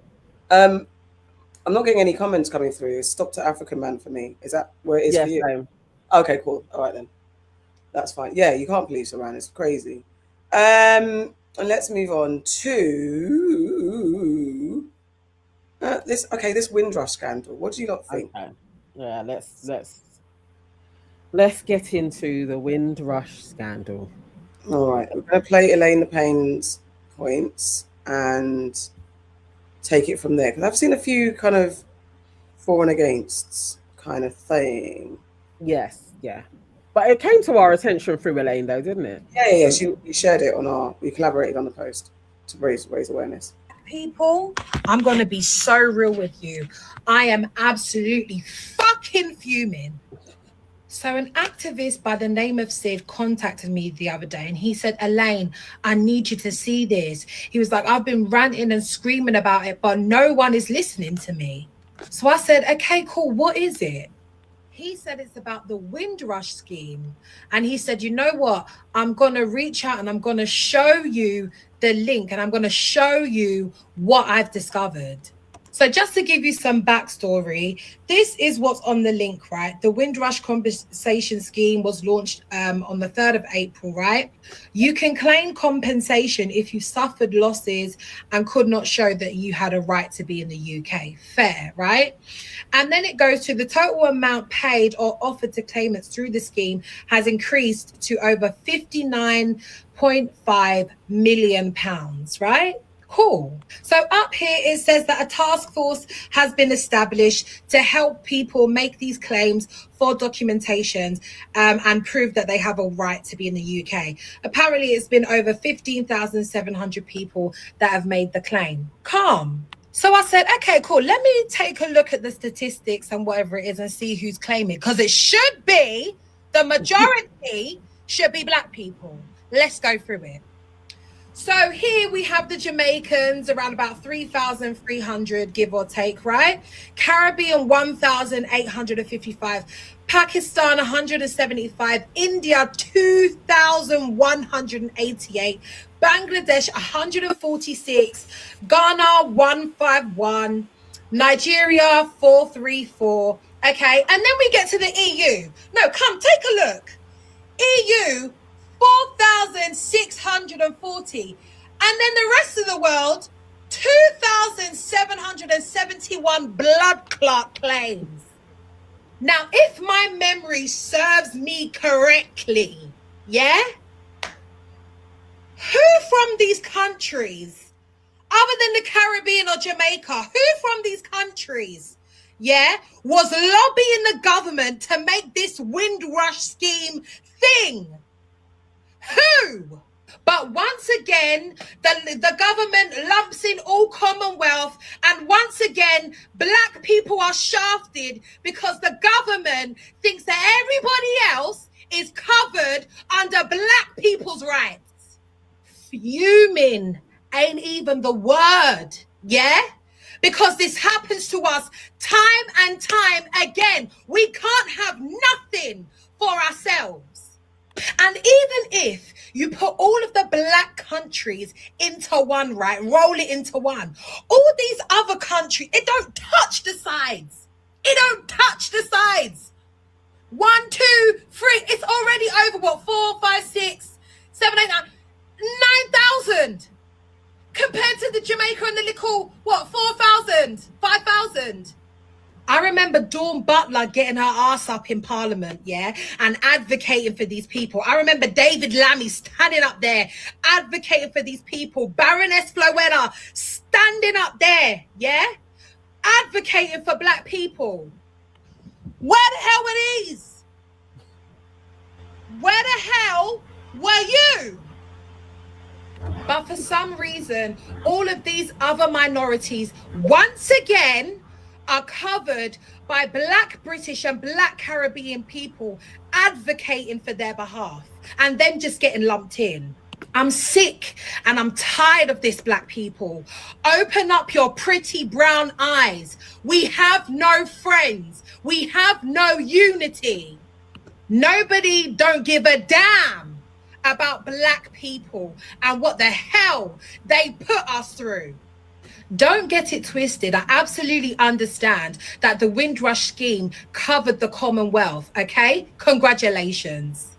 But the people who advocated for this, the people who called it out, are the ones that receive little to no success when it comes to their applications. The majority of this didn't go to Black people. So let me make something crystal clear to all you Black people in the UK. The sooner you realize you have no friends and you have no allies amongst other communities, the sooner you can get back to building your community. Do you understand? Stop playing checkers and start playing chess, because these motherfuckers have us clocked from every angle on the board. Black people. Wow. A lot of passion. There's a lot of passion on the post as well. Like it most definitely went viral. And I found it very interesting. So I understand the frustration, but I really did have to look at it in the broad scheme of what took place. Because within the comments, people were even saying, why is there anybody from Ghana and Nigeria on there as well? And it's like, okay, historically, the actual call from the UK did go out to the Commonwealth, and not only the Commonwealth as well. They went to various different regions. Now, undoubtedly, more people came in the call that went out from the Caribbean, most definitely. But also a large amount did also come from Cyprus and Malta as well. And then you had some people come along from Spain as well. So there was Europeans that did come along within that whole swathe, as well as the Indians and the Pakistanis. But the numbers are, and it is dramatically in favor of the Caribbean. My only issue is there has to be a disconnect in folks that have been applying. And I don't know if you can blame people that have been applying and getting help and Black people that haven't. That's where I'm a little bit like, well, should this not be a rally cry to there's money out there, and if you've been affected, even if you feel like you may not get through, that you apply? Because I feel like that's what other communities do. I think that's the issue than saying that there are no allies. I still don't believe that, and I don't think that is the issue either way. I feel like the rally cry should be, Black folks, there's this pot out here that you had your MP sacrificing their names for. Why are more of you not going for it? That's what I feel like the issue is. Yeah, I think that, because when I watched it, again, we shared it, we collaborated, and we're friends with, the industry. We've started to know Elaine more and more. So and again, my sensitivities to the divide that happens, it's the same with the FBA and Ados thing, and that kind of disconnect between Africans and Caribbeans and stuff that we went through. My sensitivity to that is what made me recoil a bit, because it's exactly that. If someone knows that something's out there and they apply for it, it's not their fault if they get it. Even down to the disproportionate EU people that did it. If they know it's out there, and you've got some people that are very savvy for the money that's out in these streets, there are people that are savvy. So if you're not on your A game and don't know about it, then I don't like, and we should have actually invited Elaine to come on and have a chat, because what I don't like is saying you have no allies, and once again we fought for everybody else and no one's. I don't understand what is anyone else supposed to do? If anyone else is eligible and they knew about it and they applied for it and they got it, then fine. If the government is disproportionately rejecting Caribbean and Jamaican applications, and I still don't understand why they separated, and maybe because Jamaicans were on the Windrush specifically. Was it? I mean, we need Farah to kind of clarify that, or I don't know if you know, like why they've separated Caribbeans from Jamaica. But anyway, so it's that's what they do with Africans when they lump it together in stats. Yeah. It's absolutely unfair, and the data is out there because of the way they've done the application. So you actually could have listed the countries that have gone through. You didn't need to lump it all together, and then the Caribbean. So Jamaica, there's 3,000 odd, and then the Caribbean, there was 1,000 something. But the numbers, so I saw that from 42, I think it was, until 61, when they tried to impose more laws to stop the immigration coming through. It was like 250,000 people had come in from Jamaica. Okay. And then the next rung down was India, and again that was like on 120,000 that had come in. Okay. And the rush to come in was each time the law was changing. So if how it was sold to us when they were fighting for it, that there was going to be so many people affected by this. I feel the Europeans obviously jumped on, well, there may be some money in this as well. And I just think that is for Black folks to have been like, I'm just applying for this in any which way. Like the numbers should definitely be like 15,000 to the Caribbean portion. Most definitely. The 15,000 that came through, it should be 10,000 of that went to the Caribbean. Most definitely. Just for the sheer numbers that got in here and have probably been affected by it. But if you're not applying, or you feel like maybe my inconvenience wasn't that, like there's lots of things that we can do as Black people, which they know that we do, to discount ourselves from being like, we're going to get what we're owed. They know this. I think that's the problem. You know, sometimes, however you can get people to do it. I think I'm sorry, I was cutting you anyway. I think that's the rhetoric. I don't like the rhetoric. I don't like the narrative, because it's like we fought and you lot didn't. But it's like because even to say that, because it's just tribalist a little bit, and I don't like that. It makes me feel uncomfortable, because yes, we happen to have David Lammy, Diane Abbott, and Dawn Butler in office campaigning, but I don't know. I mean, Kemi Badenoch's a turncoat anyway, and then David Lammy's questionable. So yes, advocating for that, because yes, fine. I don't know. We don't have any West African left people, do we? Lefty people that are prominent. So it's just kind of like, well, who else is campaigning and who else was involved in the campaign situation? And again, it's understanding the Windrush, because even explaining it, that it's the Commonwealth, not just the Windrush. It's called Windrush because it disproportionately affected Caribbeans, but because there's other people that were also involved, it got the majority name Windrush, but it's not just for the Windrush people. Yeah. Even that, might not even known that. So even campaign, because I think it's like saying we were out there on the front lines, you weren't. But where were the front lines to know that people weren't at the front lines? Because I think it's that exactly. It's like different. If you had a march and then we saw that it's only, and also that's that, because I can't think what happened. There was something that say there's something that happened affects Ugandans or something, imagine some sort of genocide, and they go down to the High Commission of their country down and they march, because we had I can't remember what it was the other day, where we had Africans, but whatever thing is passed, I would cuss any African that'd be like, oh, so where were you lot? Why weren't you with us? Because I think sometimes there's so many causes that you don't even know how they affect you if you're not part of that community. So it's hard to show solidarity for something that you don't have evidential walk by from. Do you get what I'm saying?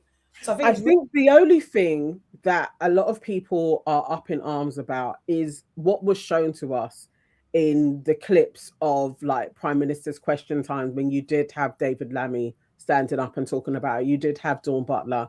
But on the committees, it would never have been a parliamentary committee of 4 Black people in a room. And I've given evidence for committees in Parliament. There is generally a committee of 20 different people. Now, they will always put forward folks to speak on it that are going to get the most media attention on it. And that's how it works. And so it's like, yes, and a Commonwealth fund isn't necessarily going to hit the same spots, and they play the races all the time. So you would know, we're going to call this the Windrush Fund. You would know the stories that they're going to put out, that they have been basically denying citizenship to Black people, sits well with the country to not be up in arms at what was taking place.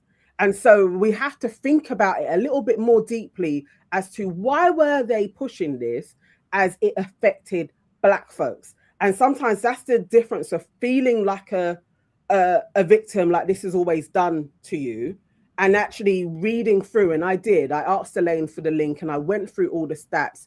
And then when you go down, actually who was called, how many people came into the country, and how it affected so many people around the world, that it's a different story. And they created the lens to be like, this is affecting Black folks.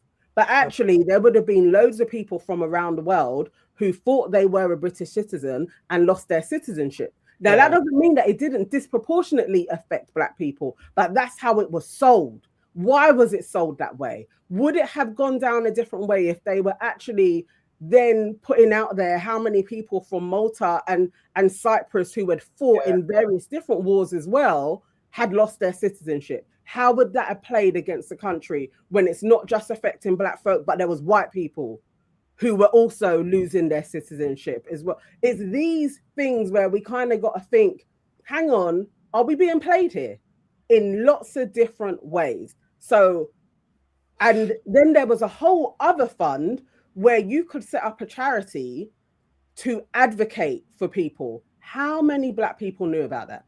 I think that you could set up a business to be able to support people so that their applications were going through. But I bet you there was a whole load of other communities that knew about that. And these are the things where we can't be like, oh, we need this for ourselves. No, what we should be doing for ourselves. How do we do this? How do we play the game smarter and not expect them to help us along the way? Because that isn't the way it's going to work. They ain't going to help us with shit. So how can we be smarter when we see a pool of money has come along and they've just increased it by another 10 million, where we're actually sitting there and thinking, okay, what do we do so that this money gets into Black hands, and not looking at our neighbor who has also been affected and being like, you're taking from us. It's just not the way the world works. And we will always be in this loop of feeling like people are taking the piss out of us unless we do for ourselves. I think that's it, perfect. That's my frustration with the rhetoric. It's stirring up and getting people angry at the wrong thing. Why Ghanaians and Nigerians are claiming for it? No, the problem is, why didn't enough more Black people know, regardless of whatever? And if you feel like the Caribbean community, not just Jamaican, need more and should have applied more and should be in the higher numbers, then how do you get that information out there?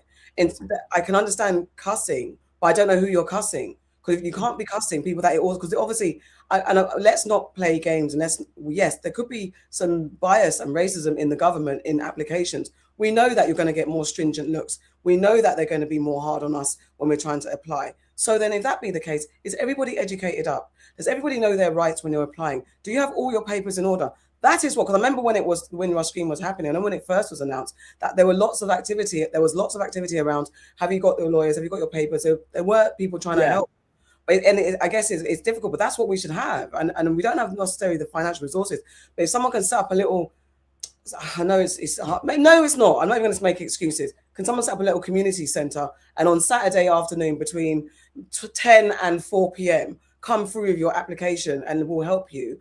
That's the kind of stuff that we need to be advocating for. And that's where you can then say, okay, any lawyers, any Ghanaian or African or any Caribbean lawyers, any kind of scholars, educators, Black educators, we need help. That's when you can see.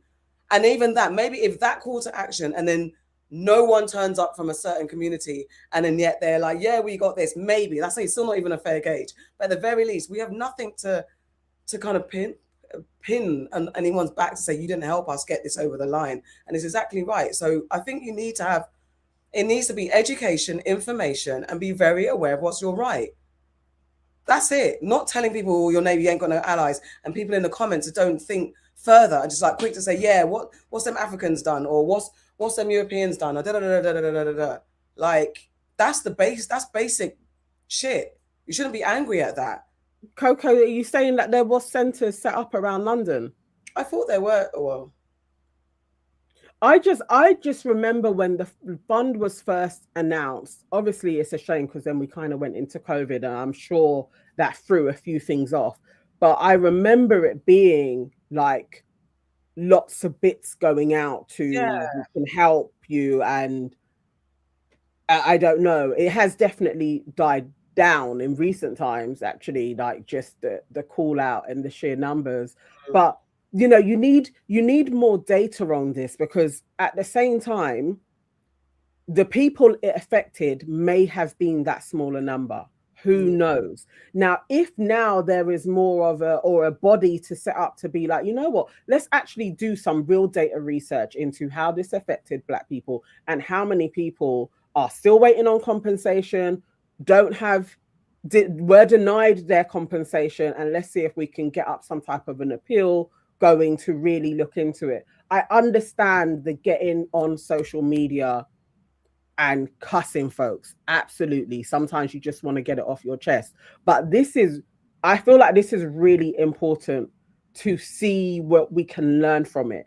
Just not that they're taking the piss out of us, but how can we do better for ourselves? Yeah. I mean, this is really the rally cry.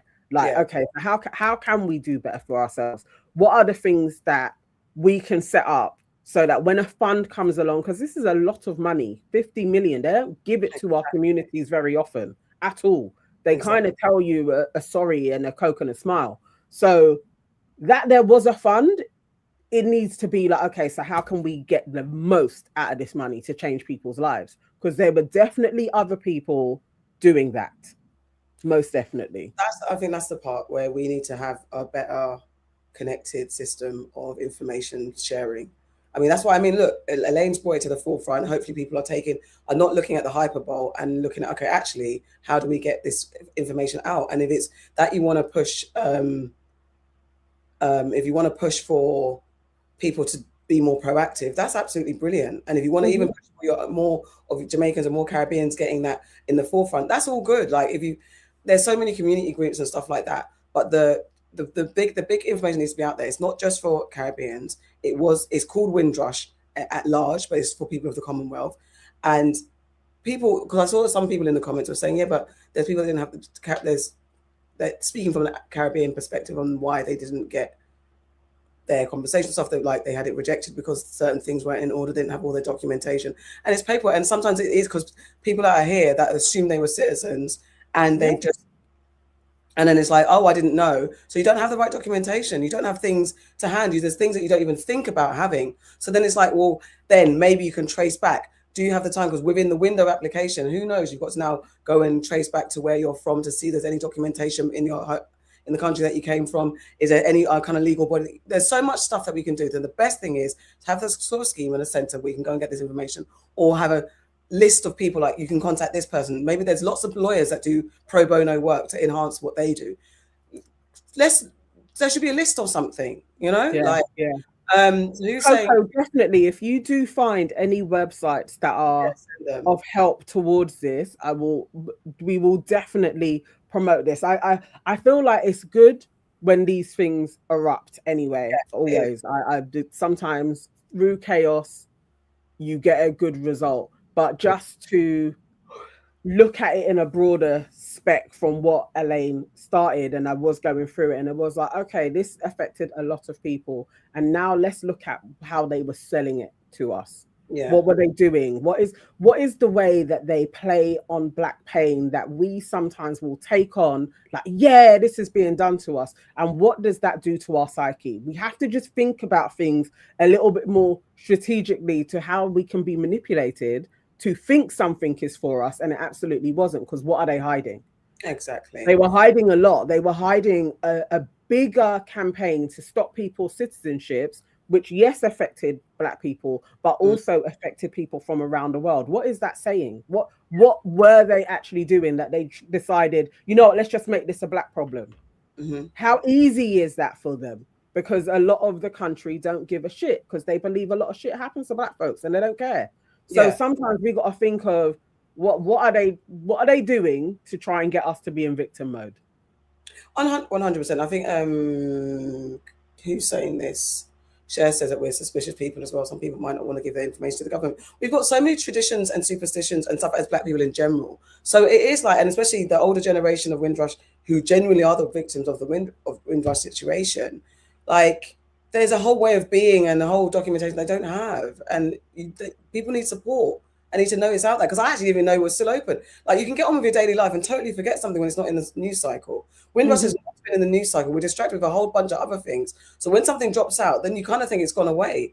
I didn't even know it was rolling. I thought there was you retain certain bits of information. I thought, oh, there's a deadline, and I thought that was it. Didn't even know it was still going. So even that, do people know that it's still open? Because if your group of people are getting rejected because of this, that, and the other, whether it's some sort of disproportionate institutional bias or because they don't have their paperwork, and if your brethren says, look, mine got rejected, and you feel like you're in the same situation, you might not apply. But these times now, maybe you have got the right documentation, or maybe your case is different. So then that trickle-down effect of rumors and community whispers, those type of things can hold people back. There's so much stuff that is more than we fought, and then you lot took it away from us, and then we're left on the front line once again fighting for everybody. I just don't need that rhetoric to be circulating, because it's not genuine, it's not true, it's not in the way that that's being said. That's the only thing I disagree with Elaine on that. I really don't. Yeah, I think Chantal, I understand what you're saying, that because it predominantly affected Black people, but it didn't when you go through the numbers. So even though, as I said, the dominant number that came in from Jamaica and the Caribbean is a lot, but when you factor in all of the other people that came in on the other call, it's not the majority. So it's a smaller amount that came in from Malta, from Cyprus, from India, but collectively there's a lot of them as well. Do you get what I mean? So it affected a country of people that came in, because a lot of people came in from the Caribbean. But when you think of all the numbers together, it affected so many people. You understand why they decided to just make it Black. And that's where I'm like, just critical thinking. Let's actually think about what they were hiding. And if this exposes that actually this is a real you were calling on the world to come and help build your country, and they did, and then you decided through legislation over time to erode people's citizenship, which was the deal. You come and help for citizenship. So, that's a huge fraud, really, when we look at it. And they packaged it as it was a fraud against Blacks. And that's where I'm like, guys, that actually, let's think about how big this fraud was. The compensation needs to be a hell of a lot more. If they can spend flipping 5 billion, and I think it may even be more than 5 billion, on a failed ID system that just went to piss, giving over 60 million is pocket change. These guys need to cough up more. This is theft of identity is what they were trying to do. So let's not package it even as a Black thing. This was a global issue, that it's a crime against lots of different countries. And they sold it to the world and to us as a Black thing, which basically actually diminished the crime that the British people had done. And I think that's what we kind of got to look into as well. I really hope that a body of lawyers are thinking, you know what, let's do a class action against this. Yeah. I was going to say, where's the link so we can drop it so people can look for themselves and get the information. But all that to be said, what is most important is getting that link of application out there in the communities. If it's disproportionately affected, now it's out there now. It's still open. There's still money on the table. If you know somebody that should be affected, that should be applying, tell them. Don't get caught up in the diaspora wars. Don't get caught up in the tribal wars. Don't get caught up in all of that. That's not important. What's important is the fact that the fund is open. The links are there. Get people applying. That's it. Spread the word amongst your community. Don't waste time on the rest of the other stuff, because that's just bullshit. Get everybody applying. Get everybody that needs to apply. And if you know someone that might not have their paperwork together, help them. Help them get their stuff together. What the Citizens Advice Bureau is not even great anymore, but it's still there. Library. So this stops in 2022 under the last Conservative. That's the data that is out there. So again, this is something to be, if we do get Dawn Butler on, to be asking, what is the Labour government doing about this, like moving forward? How are they collating the data? Because this is 4 years old. 4 years is a long time. So those numbers may have changed dramatically as well. So again, it's like, this needs to be updated. This is an issue. From what I can tell, this is a big issue, and it is a crime that they have committed, and it's not just a crime against Caribbean people. Exactly. Now let's just we've got to see, why were they selling this as a crime just against Black people? Yeah. Let's go, people. Let's unite in that. Don't divide. Let's unite. The whole thing is getting the money out of these people. All right, guys, it's 10. So let's get some nonsense on the table and go to our beds, because I am. No, we're not going to do what's his name? Who? Adonis. Oh, okay. Adonis, please give me a link to Adonis, please. What's well, that's a nonsense, isn't it? Adonis, what do you want me to do? Do you want me to go to his page? What are we doing? Yeah, with let us know. Was it who? I can't remember. Was it Lee? Lauren, I think, was it? Who was talking? Lee. No, Lee. Come back.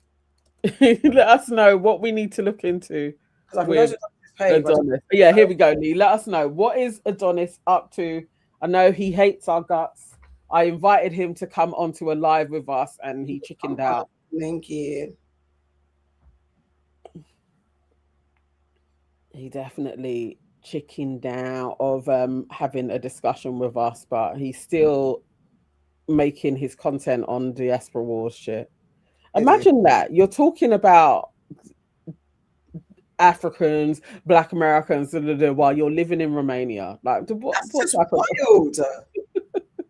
I'm trying to see if I can find anything on it. So I'm looking at my phone. That's why I'm looking at my phone. That's crazy. Ava says, I always thought it was a test run of deportation to see how the public would react to certain groups being deported. Most definitely. That, you know, they always test out things. It was actually really interesting because I'd never looked at how they kept on changing the immigration laws.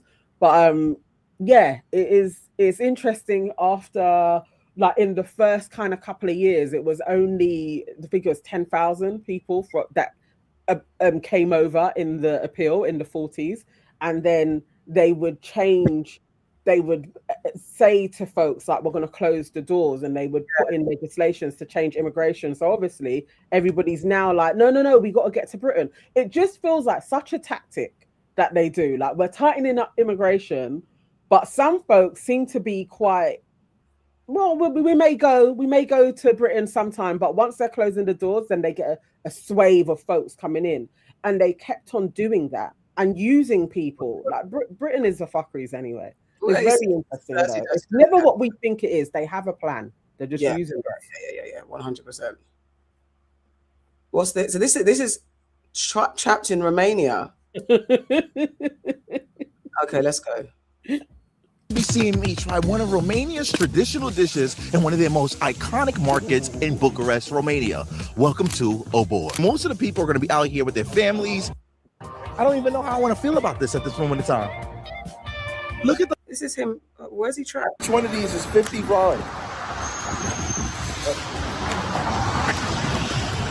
I dropped my umbrella. Out of pork. This one says trapped in Romania. I would say tenderism, but it's not really tenderism. I'll piss off. Your team? Yeah. Hello. What's up? Well, this isn't trapped in. This is just going around Romania. Why the hell is he in Romania? Pay or attack? Attack to Romania. Has this guy got 300k subscribers? Is that what I just saw? Where? Yeah. That's why I don't want to be on his page. African Americans are not black. Oh, piss off. Live crying in Romania. So yeah, you caught me crying live stream. Let's just review the clip. Man, help me, please. They got your boy jammed up in Romania. Hold on, before we get into this, my name's Adonis Crash Boom. You guys are watching Adonis Live, and on February 19th, I was attacked by a 20-year-old in his mid-20s Romanian man in Romania, book years from Romania. It went viral, it went crazy, and throughout that, I've had people who've been supporting me throughout the process and looking for the actual facts through this situation. And then there's also people in other countries or other states or other even nations or counties or even continents who haven't been supportive. They've been trying to bash me throughout that process. And this is one of the videos that they posted on their channel. We're going to review that at this moment in time. If you like this video, before I said this right now, fuck off. I don't want him to recap because that means he's having fun. I want to see him in pain, to be fair. Apparently is there a live? He was really crying on live. I saw it. Okay, he was live. Oh no, he privated the live video. Fool. Yeah. Okay. Well, Adonis, piss off. To be honest, it is what it is. You can't even. This is what I saw that was quite funny. Well, it's awkward. Some astronauts when they went quiet on Trump. It was very funny. Hold on, was going to get it into place? Brian Tyler shared it. Ray Willow says no surprises he got attacked. I'm surprised that hasn't happened before. God, You have not seen awkward until you've watched this phone call between Donald Trump and the Artemis II crew. So proud to be a part of this program. Well, I have to say I spoke to a very special person, Wayne Gretzky, who I think you know, the great one. And I spoke to your prime minister and many other friends I have in Canada. They are so proud of you. And you have a lot of courage.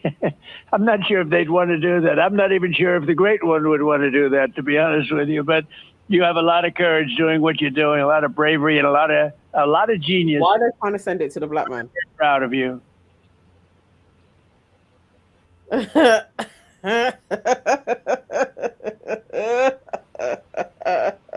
Not thumbs up. Oh no, oh no, oh god.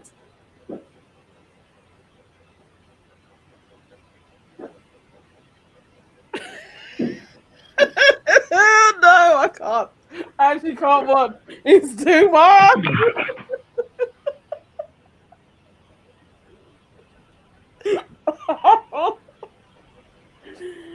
Oh shit. Why didn't he just start talking?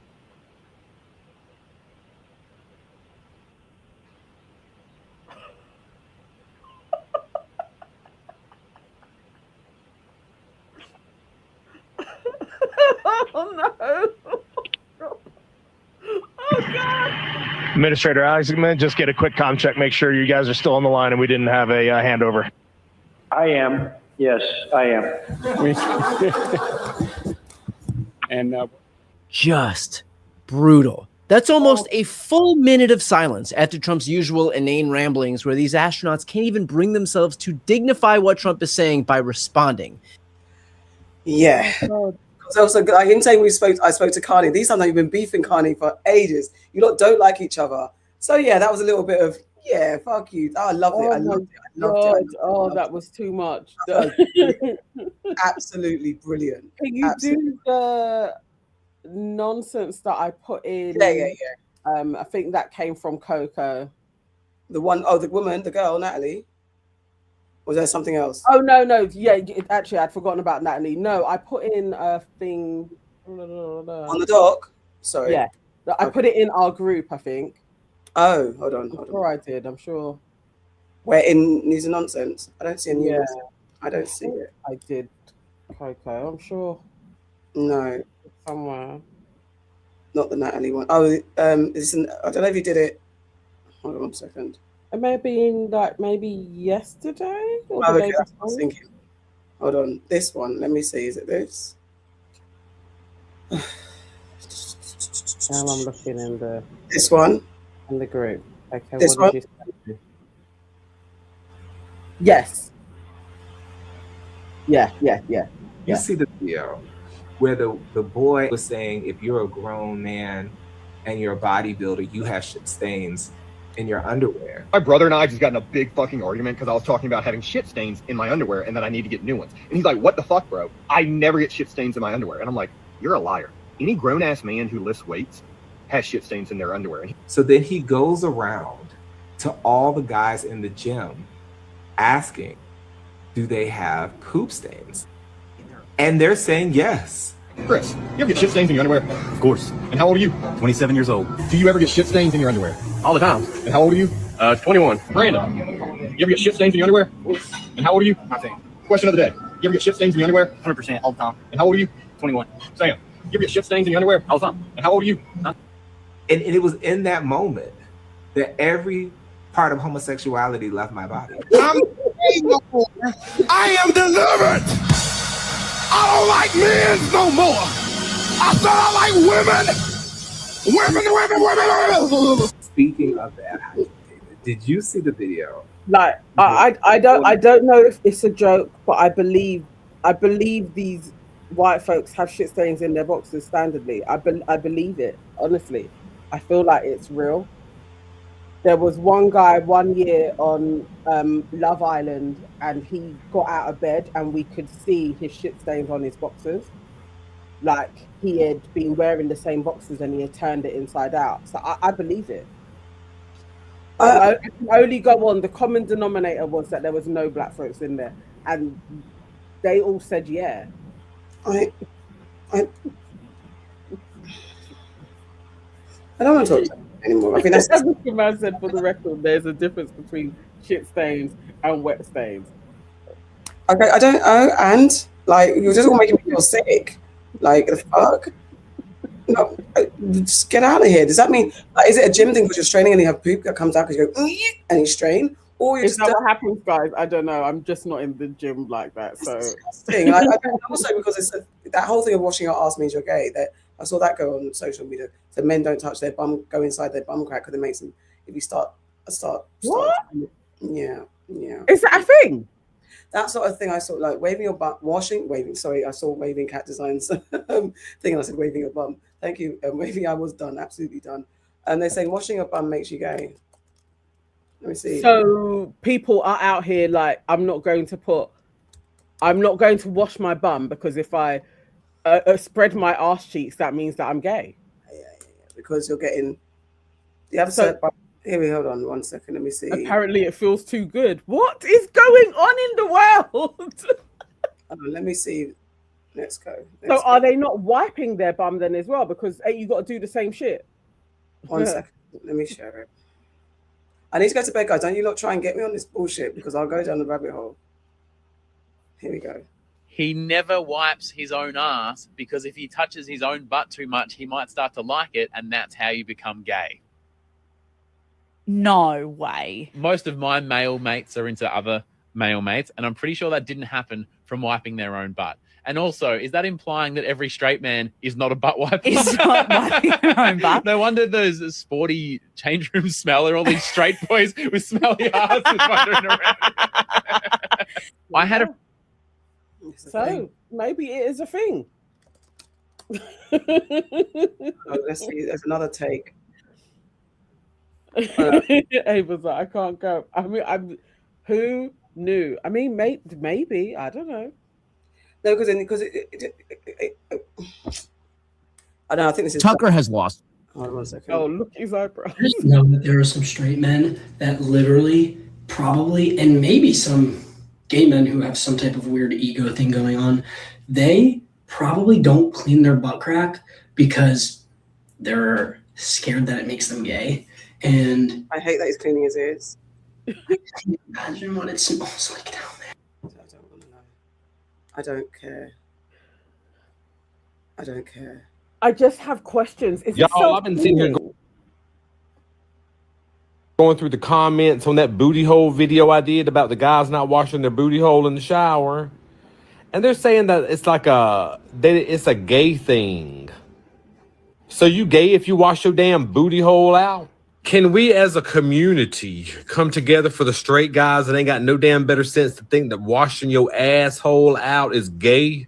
Who are these girls laying in the bed with these guys that's got these damn jerry beads hanging out of their ass? Who, bitch? And honey, that's not a gay thing. There's some gay guys walking around here with some webbed up sausage balls swinging between their damn legs. Honey, all I know is gay or straight, wash your ass. And I'm talking about really get in there like with a rag and get some soap in there and like scrub, bitch. I'm talking about get in there and scrub. And if you ain't been in there in a while, bitch, scrub. Wash it out till the water runs clear, bitch.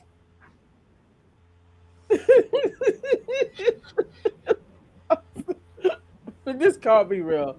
This can't be. You're married, so I thank the ancestors, the Lord above, anyone watching over me, that I have never to this day encountered a man. I only deal with black men, so I don't think black men are exempt, but I only deal with black men. And so far, thank the Lord, I've not been anywhere near a stinking ass. I mean, thank you. I can't even, oh my God, even the thought of it is just, but no, I have not. No. Because what do you do? It's not even a thing to think about. But also if this is a thing,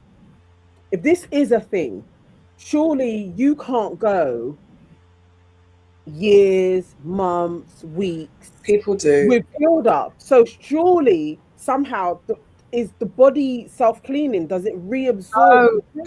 No, I But mean, it's gonna be crustacean. Like how does it work if you don't wipe your bum? What, like, how would that work? I don't know. I guess because also people are acclimatized to smells and they just think that that smell is normal. Because like some people say that certain girls have certain smells, and if you don't know outside of that, you might just think, well, this is how it's supposed to smell. Because like you might read the top line, oh, vaginas have a smell, and sometimes it can smell this, and sometimes it doesn't. And so they just assume, well, like, yeah, my fanny's got a smell because my fanny's got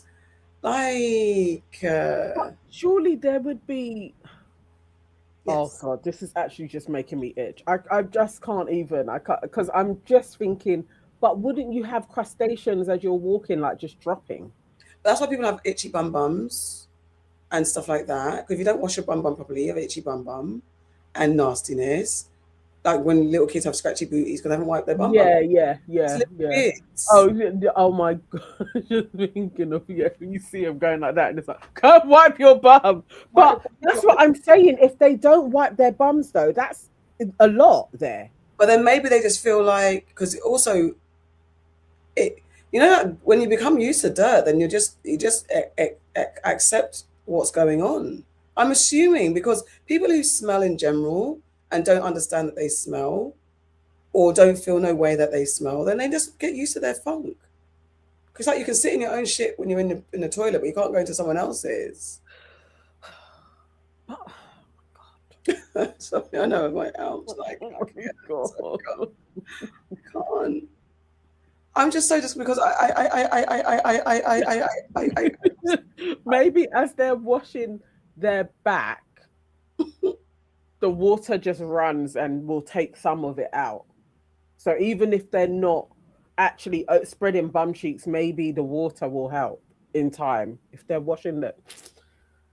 I was really in the shower thinking people really don't wash their legs. Like I was in the shower thinking about it. Like, why would you think not to wash your legs just because the water is running down? Cleaning. It's like, but that's the logic. So if you think that, and also like men, like again, patriarchy, guys, patriarchy has done a number on everyone, not just women. It's done a number on you guys because the fact that you are so scared to part your cheeks and cleanse inside. Just go like that because you're fearful. Because I mean, whoever made you guys, whatever you believe, whoever you manifest on this earth, you don't have a come button in your bum. And I've said that to guys, and they're like, "Why would you say that?" Like, you don't have a come button in your bum. I don't know why there's a come button in your bums, but there is. So there's a little debris inside your bum that makes you come. And I understand that if you don't want to explore it, because I think I've had this conversation. There's real talk now. I've had this conversation with people like. Exploring your sexuality, it's not every day. Yes, you do, Stephen. Yes, you do. You have a come button in your butt. Stephen saying they don't. No, we don't. No, that is it's not a myth. You actually have it's there. And I think women have it because it's pleasurable. There's a male G spot. It's in the bum. Yes, it's in the bum. The male G spot. Hold on. Let me go to men's health. Maybe if you just think about it though. Like, if for some reason it needed to be inside, where else is it gonna be? I mean, it doesn't have to be there, but yeah, the prostate. If that's what God, AKA the male G spot, can produce mind-blowing organs. You have to be brave enough to go looking for it. Okay, don't knock it till you've tried it. 1 second. The prostate is loaded with nerve endings. In fact, it has almost as many as the clitoris, which means stimulating it can pave way for the most pretty earth-shattering orgasms, right? Let me find it. Right, guys have to remember this. The sensations and experiences that feel good have nothing to do with your sexual orientation or gender, right? There's nothing inherently feminine about receiving anal stimulation and penetration. You get to decide what anal play means to you and how you feel about it. And this is someone called Alicia Sinclair, who's the founder of and CEO of B-Vibe, something for sex, right?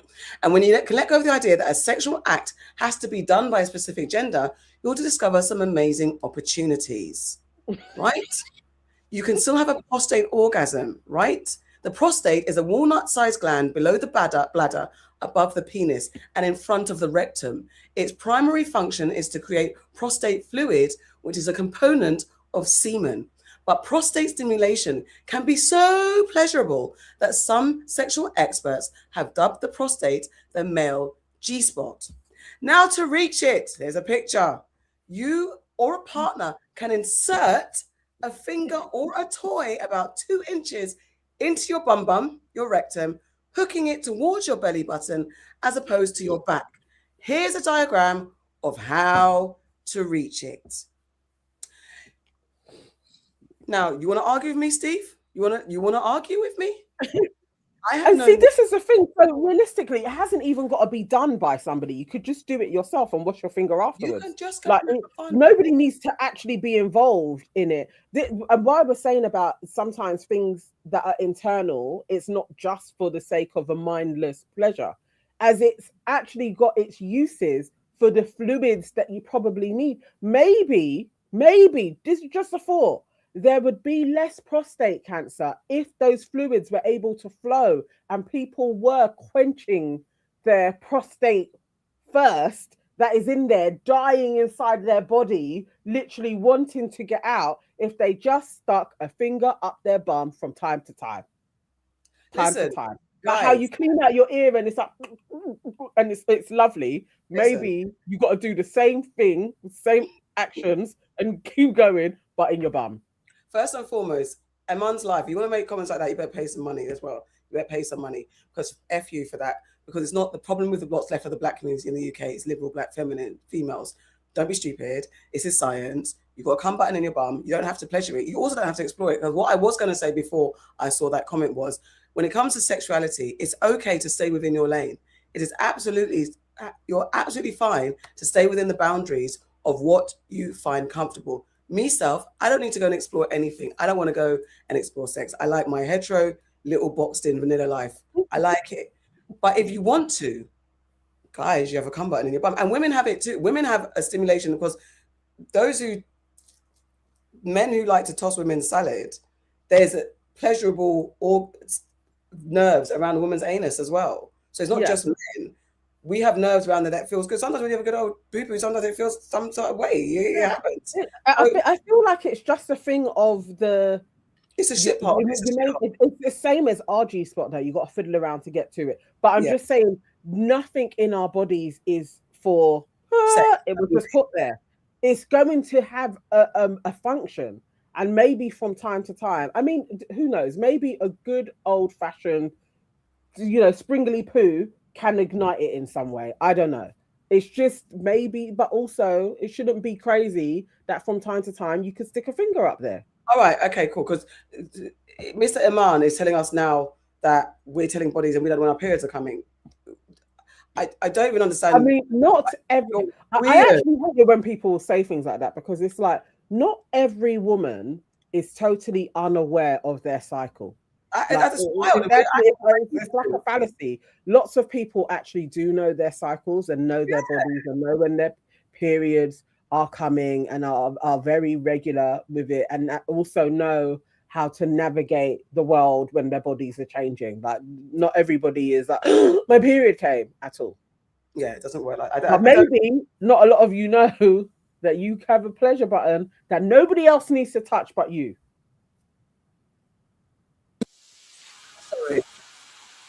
Stimulated via the perineum, which is the space between his anus and scrotum, or through his anus. It's about 2 inches and the size of a walnut. The prostate is a key to a whole new world of pleasure. If only he can get over the yuck factor. The male G-spot. And the thing is, you don't even have to do this. You can do it from the outside if you like. I'm not asking you not to do this. I don't need to know this. I don't. The thing is, this is like help, isn't it? You don't have to do this. I'm not asking you to do this. I'm not telling, because it's not my world. It's not my thing. However, the conversation veered to this, and it was people. There are men out there not washing their bums because they are scared it will make them gay. That is what's stupid. The rest of it, it's up to you. Do what the fuck you want. I'm not telling you to stick your finger up there. And obviously, when you go and have a prostate exam, the moment's not the moment. So you're not going to be thinking like that. That's like when I have a smear test, having a speculum put inside me is not sexual. But at all. Be a willy, then I'm going to feel so far from it. It's traumatizing. It's actually traumatizing. Yeah. And now, see how you men are. Because so many of you were like, oh, I'm not going to go and get a prostate exam. They now have a blood test that they can do. So you don't even have to go for that exam. Why have they not figured out a way for us to have some blood tests so that they don't have to do smear tests? Because they don't give a shit. So women have to be traumatized up and down the country, all around the world. But men, little trauma, now you can have a blood test. Why isn't there a male pill? Because they keep on saying it's going to affect them badly, but do they care about how it affects women? No. Hold on, because a man is now asking for an African. I'm just Googling. I don't have any expert. And look, if you don't believe Western medicine, that's absolutely all right as well. I have suspicions about Western medicine as well. If you think there's no such thing as a G-spot in the bum, also cool. If you don't think the prostate thing is, it's okay, you know. This started, I want to be clear, this started because there are men out there that won't wash their bums and have shit stains in their fucking shorts because they think that if they wash their bum, it makes them gay. That is how this started. I'm not advocating for anyone, any man, to destabilize their sexuality. Not fucking call me a liberal feminist that's destroying the black community. Fuck you for saying that. I'm offended. All I'm saying is that science that I have seen before, I've heard it before many times. You don't have a cum button in your bums. Not my fault. I didn't put it there. If you don't have one and you don't want to know, don't look.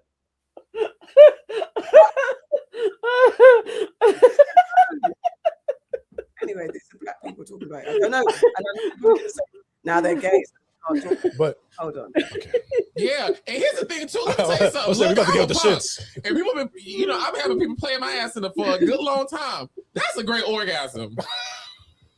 I'm telling you, it's amazing. I know you're gonna cuss because they're not straight men. So now it's oh my god. Okay, man. Have at it. Have at it. You talk. Okay, have at it. Have at it. Sorry, Stephen. Sorry, Aman, the African king. Whatever the fuck. Just do what you need to do in your life. It's what it is. Right, yeah, I bet he has done. Tell your brethren, clean your bums, and it doesn't make you really clean your bums. And if you happen to touch on it, and it goes, oh, feels good. Don't tell nobody. Don't tell nobody. It's fine. It's okay. Yeah, exactly. Wear black boxes for the rest of your fucking life. Do whatever. Well, it's gonna have to be brown ones because oh, good grief. But not everyone has a G-spot. Thank you. Fine. It doesn't. Fine, exactly. Because also, not every woman has a G-spot, and yeah, leave our butts alone.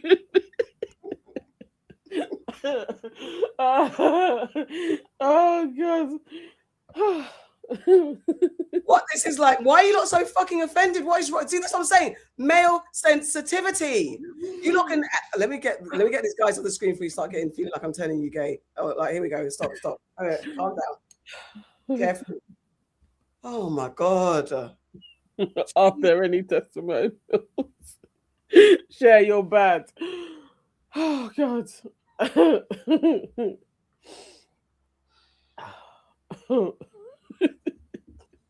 Is there a last piece of nonsense to close on?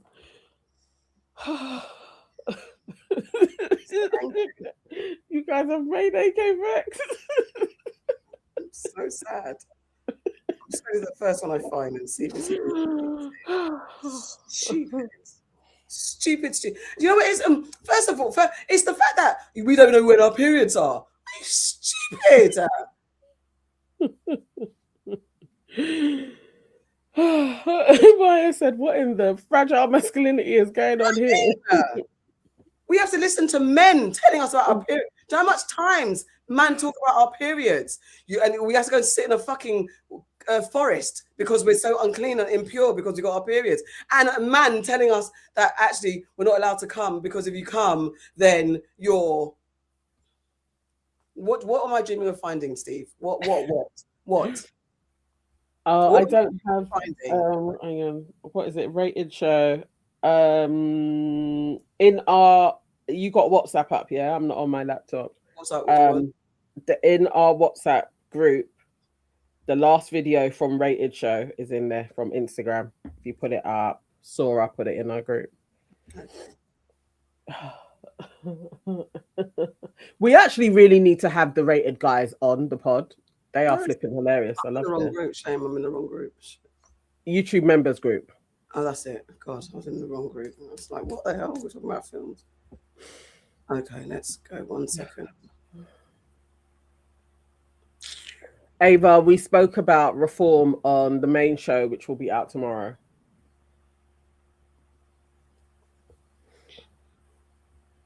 Good grief.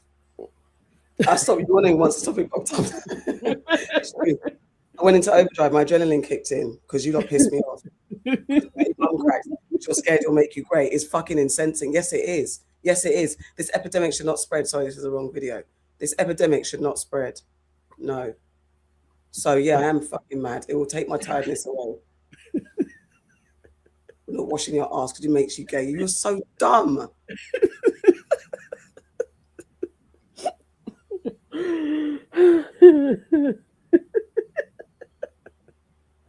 The world's gone to shit. The world's actually gone to shit. Sensitive man. Here we go.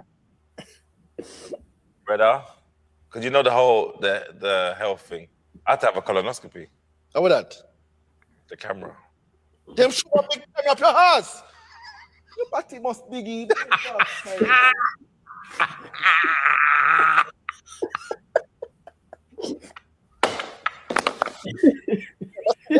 Look at it, man. No, but tell me.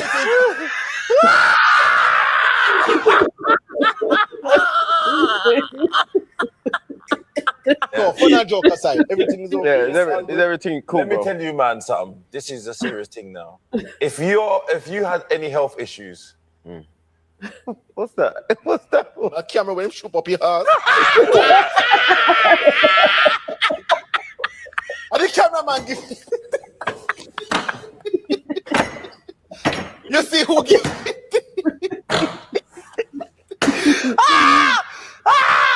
Wait, why did he get The cameraman just gave it to him.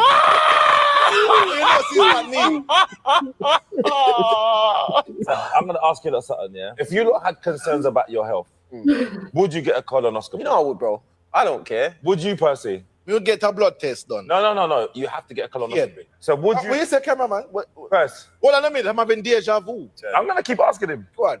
If the doctor said... Would you, Percy? Yes or no? You know, so I feel dizzy all of a sudden. I was about the end of the show, me tell you. Hold on, you have to bend your back and hold your back up in the air. It was a madness. I'm not gonna lie. You have to skin out. The thing is, yeah. You never use your deja vu and looking at the future. You have to in tune with your powers. When you're going to the future, you see your future self cock out your heart. And then the doctor tells you, no, everything's all right, kid. Then you come back to it. This is why you guys are in trouble. Do you know one of the worst parts, though? They send you a pack in the post. Now, the pack is like a laxative because you've got to empty out. 20 minutes after I drink the drink, Chris. Shitting. Brother, I sit down on the toilet. It sounded like someone was pouring stew pea soup down the toilet. I was talking tongues. I sounded Somali. Oh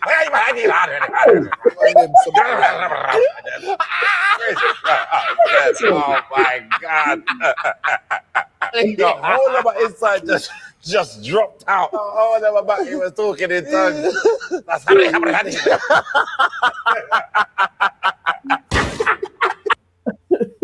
Oh God. No, come on, guys. Your health is important. You gotta look after it. That's the thing. And clean your fucking asses. Oh, God. I was gonna end on some nonsense. This is some other nonsense, but it's. I haven't seen it for a while. I had it on the dock for a while. It was some mad advert. I don't know if any of you lot saw this because I never saw it. Well, commuters passing through one of the busiest train stations in London have reported feeling unwell and nauseous, but it wasn't due to overcrowding or heat. The culprit was apparently an ice cream ad, which has unfortunately not had the intended effect. The campaign by Magnum was described as being multi-sensory and had included posters, videos, a cracking noise meant to replicate the sound of opening an ice cream wrapper, and a customised chocolate aroma. It was sprit throughout the tunnels of King's Cross Station every few seconds, permeating the space with a sweet scent. But most passengers weren't on board with the smell, with one describing it as chocolate mixed with urine and saying they felt sick because of it. So complained, with some saying the overwhelming odour had taken over the break room.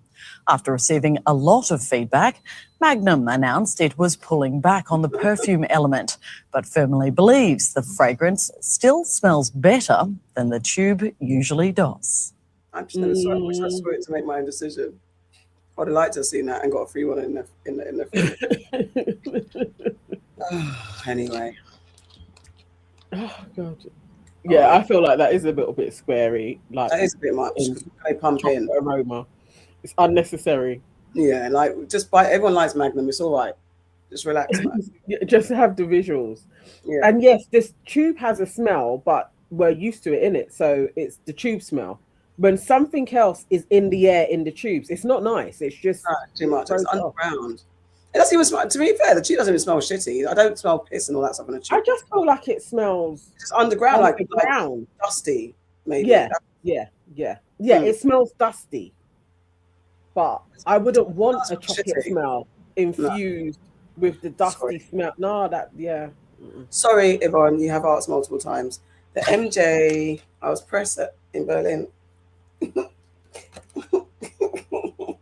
I was pressed. I got flew out to Berlin for the Michael Jackson premiere. If you're on my page, you might have seen some of my stories. I don't want to spoil it. We're going to see you on April the 22nd. I think you'll be very happy if you're a Michael Jackson. I think you'll be very happy as a Michael Jackson fan. And I think I'm under embargo as well. But I think go and see it. It's one for fun. You'll be singing along. And I think Jafar does a very good job as Michael. Jafar's his nephew.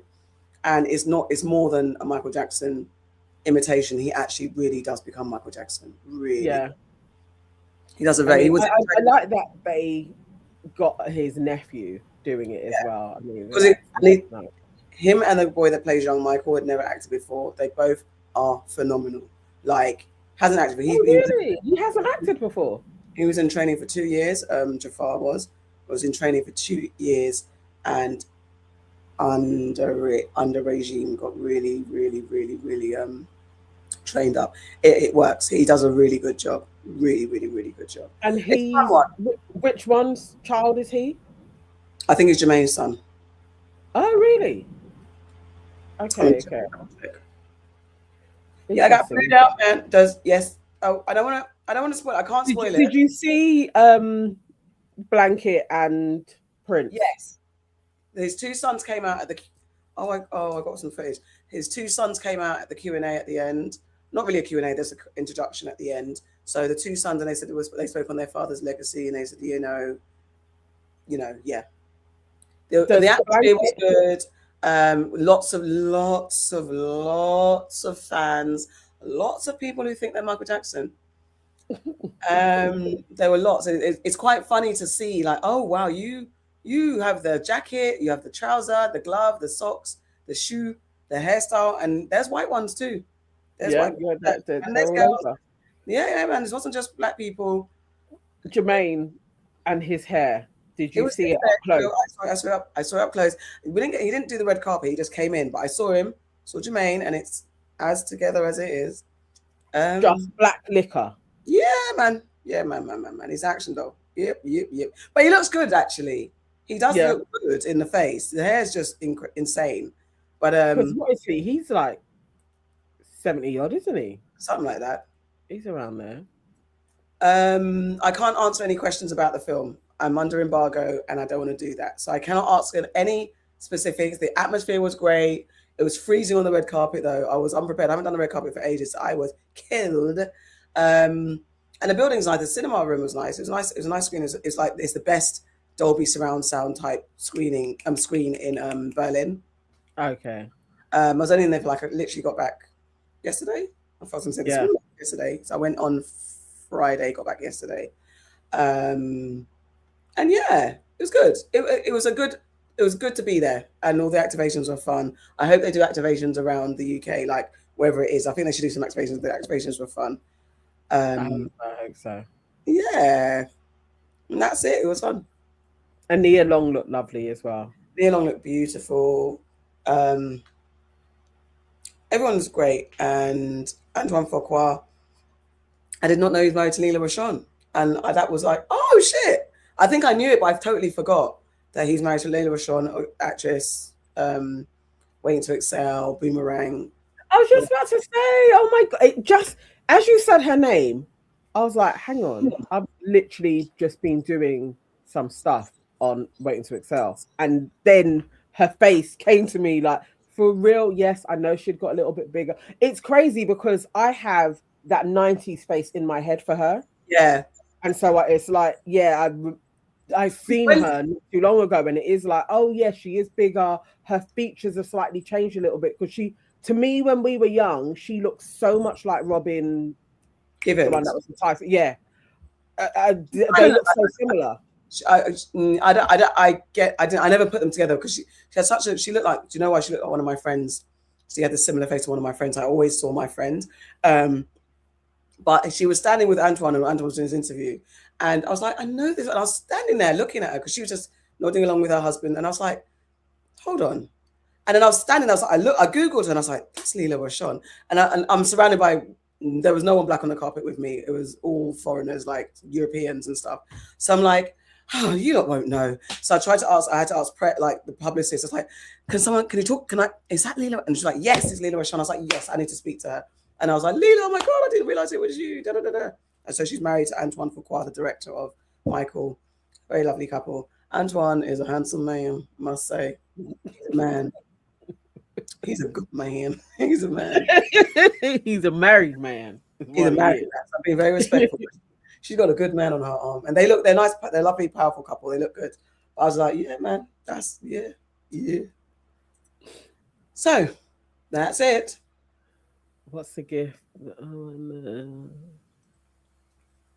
Yeah, it's religion. Michael Jackson is religion to some folk, and seeing some of the people there, I was like, wow, you lot. Oh, Shay said he has a cheating scandal last year. Oh no. Oh, Strike, piss off. Strike earlier on said that he was going to take you out. What? What? That's what he said. He said he was going to take you out. Are you handsome though? That's the thing. Strike, are you handsome? Are you prepared to come on and show your face? Show your face to me. Let me see your face, man. But yeah. So no, not Nicole Murphy. Oh, was that Antoine Fuqua? Was it Antoine? Was it? It's all coming back to me that yes, I remember. And weren't it that she was like, we didn't do anything, and then there's footage like this.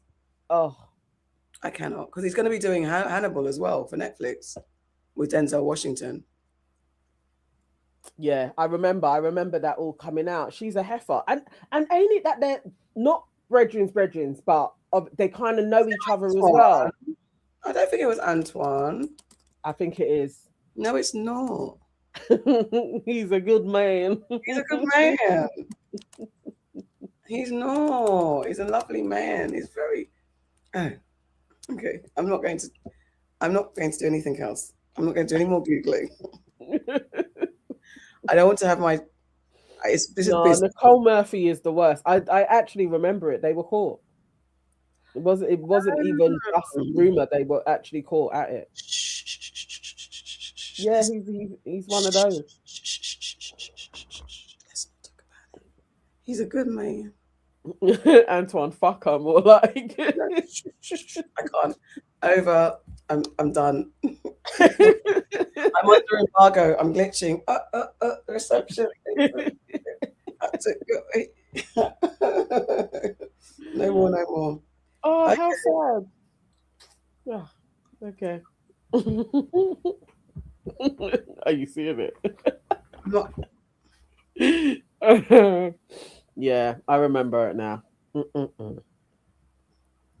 Cher said I'm putting the pic in the WhatsApp shortly. No, stop it, Cher! I'm going to bed. Oh, God. All right. Are we done for our nonsense? Are we off?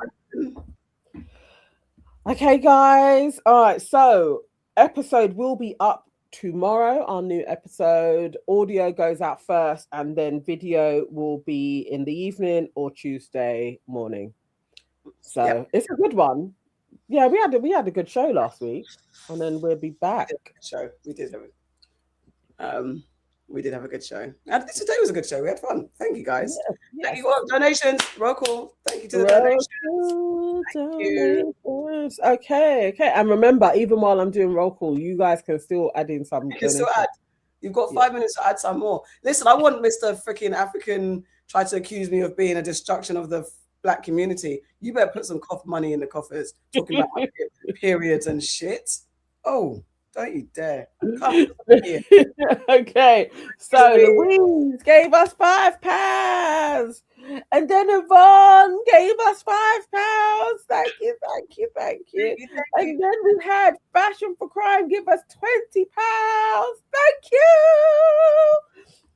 And then we had Strike came and he gave us £5. To the cars that we're going to be driving. And then Lee gave us $99.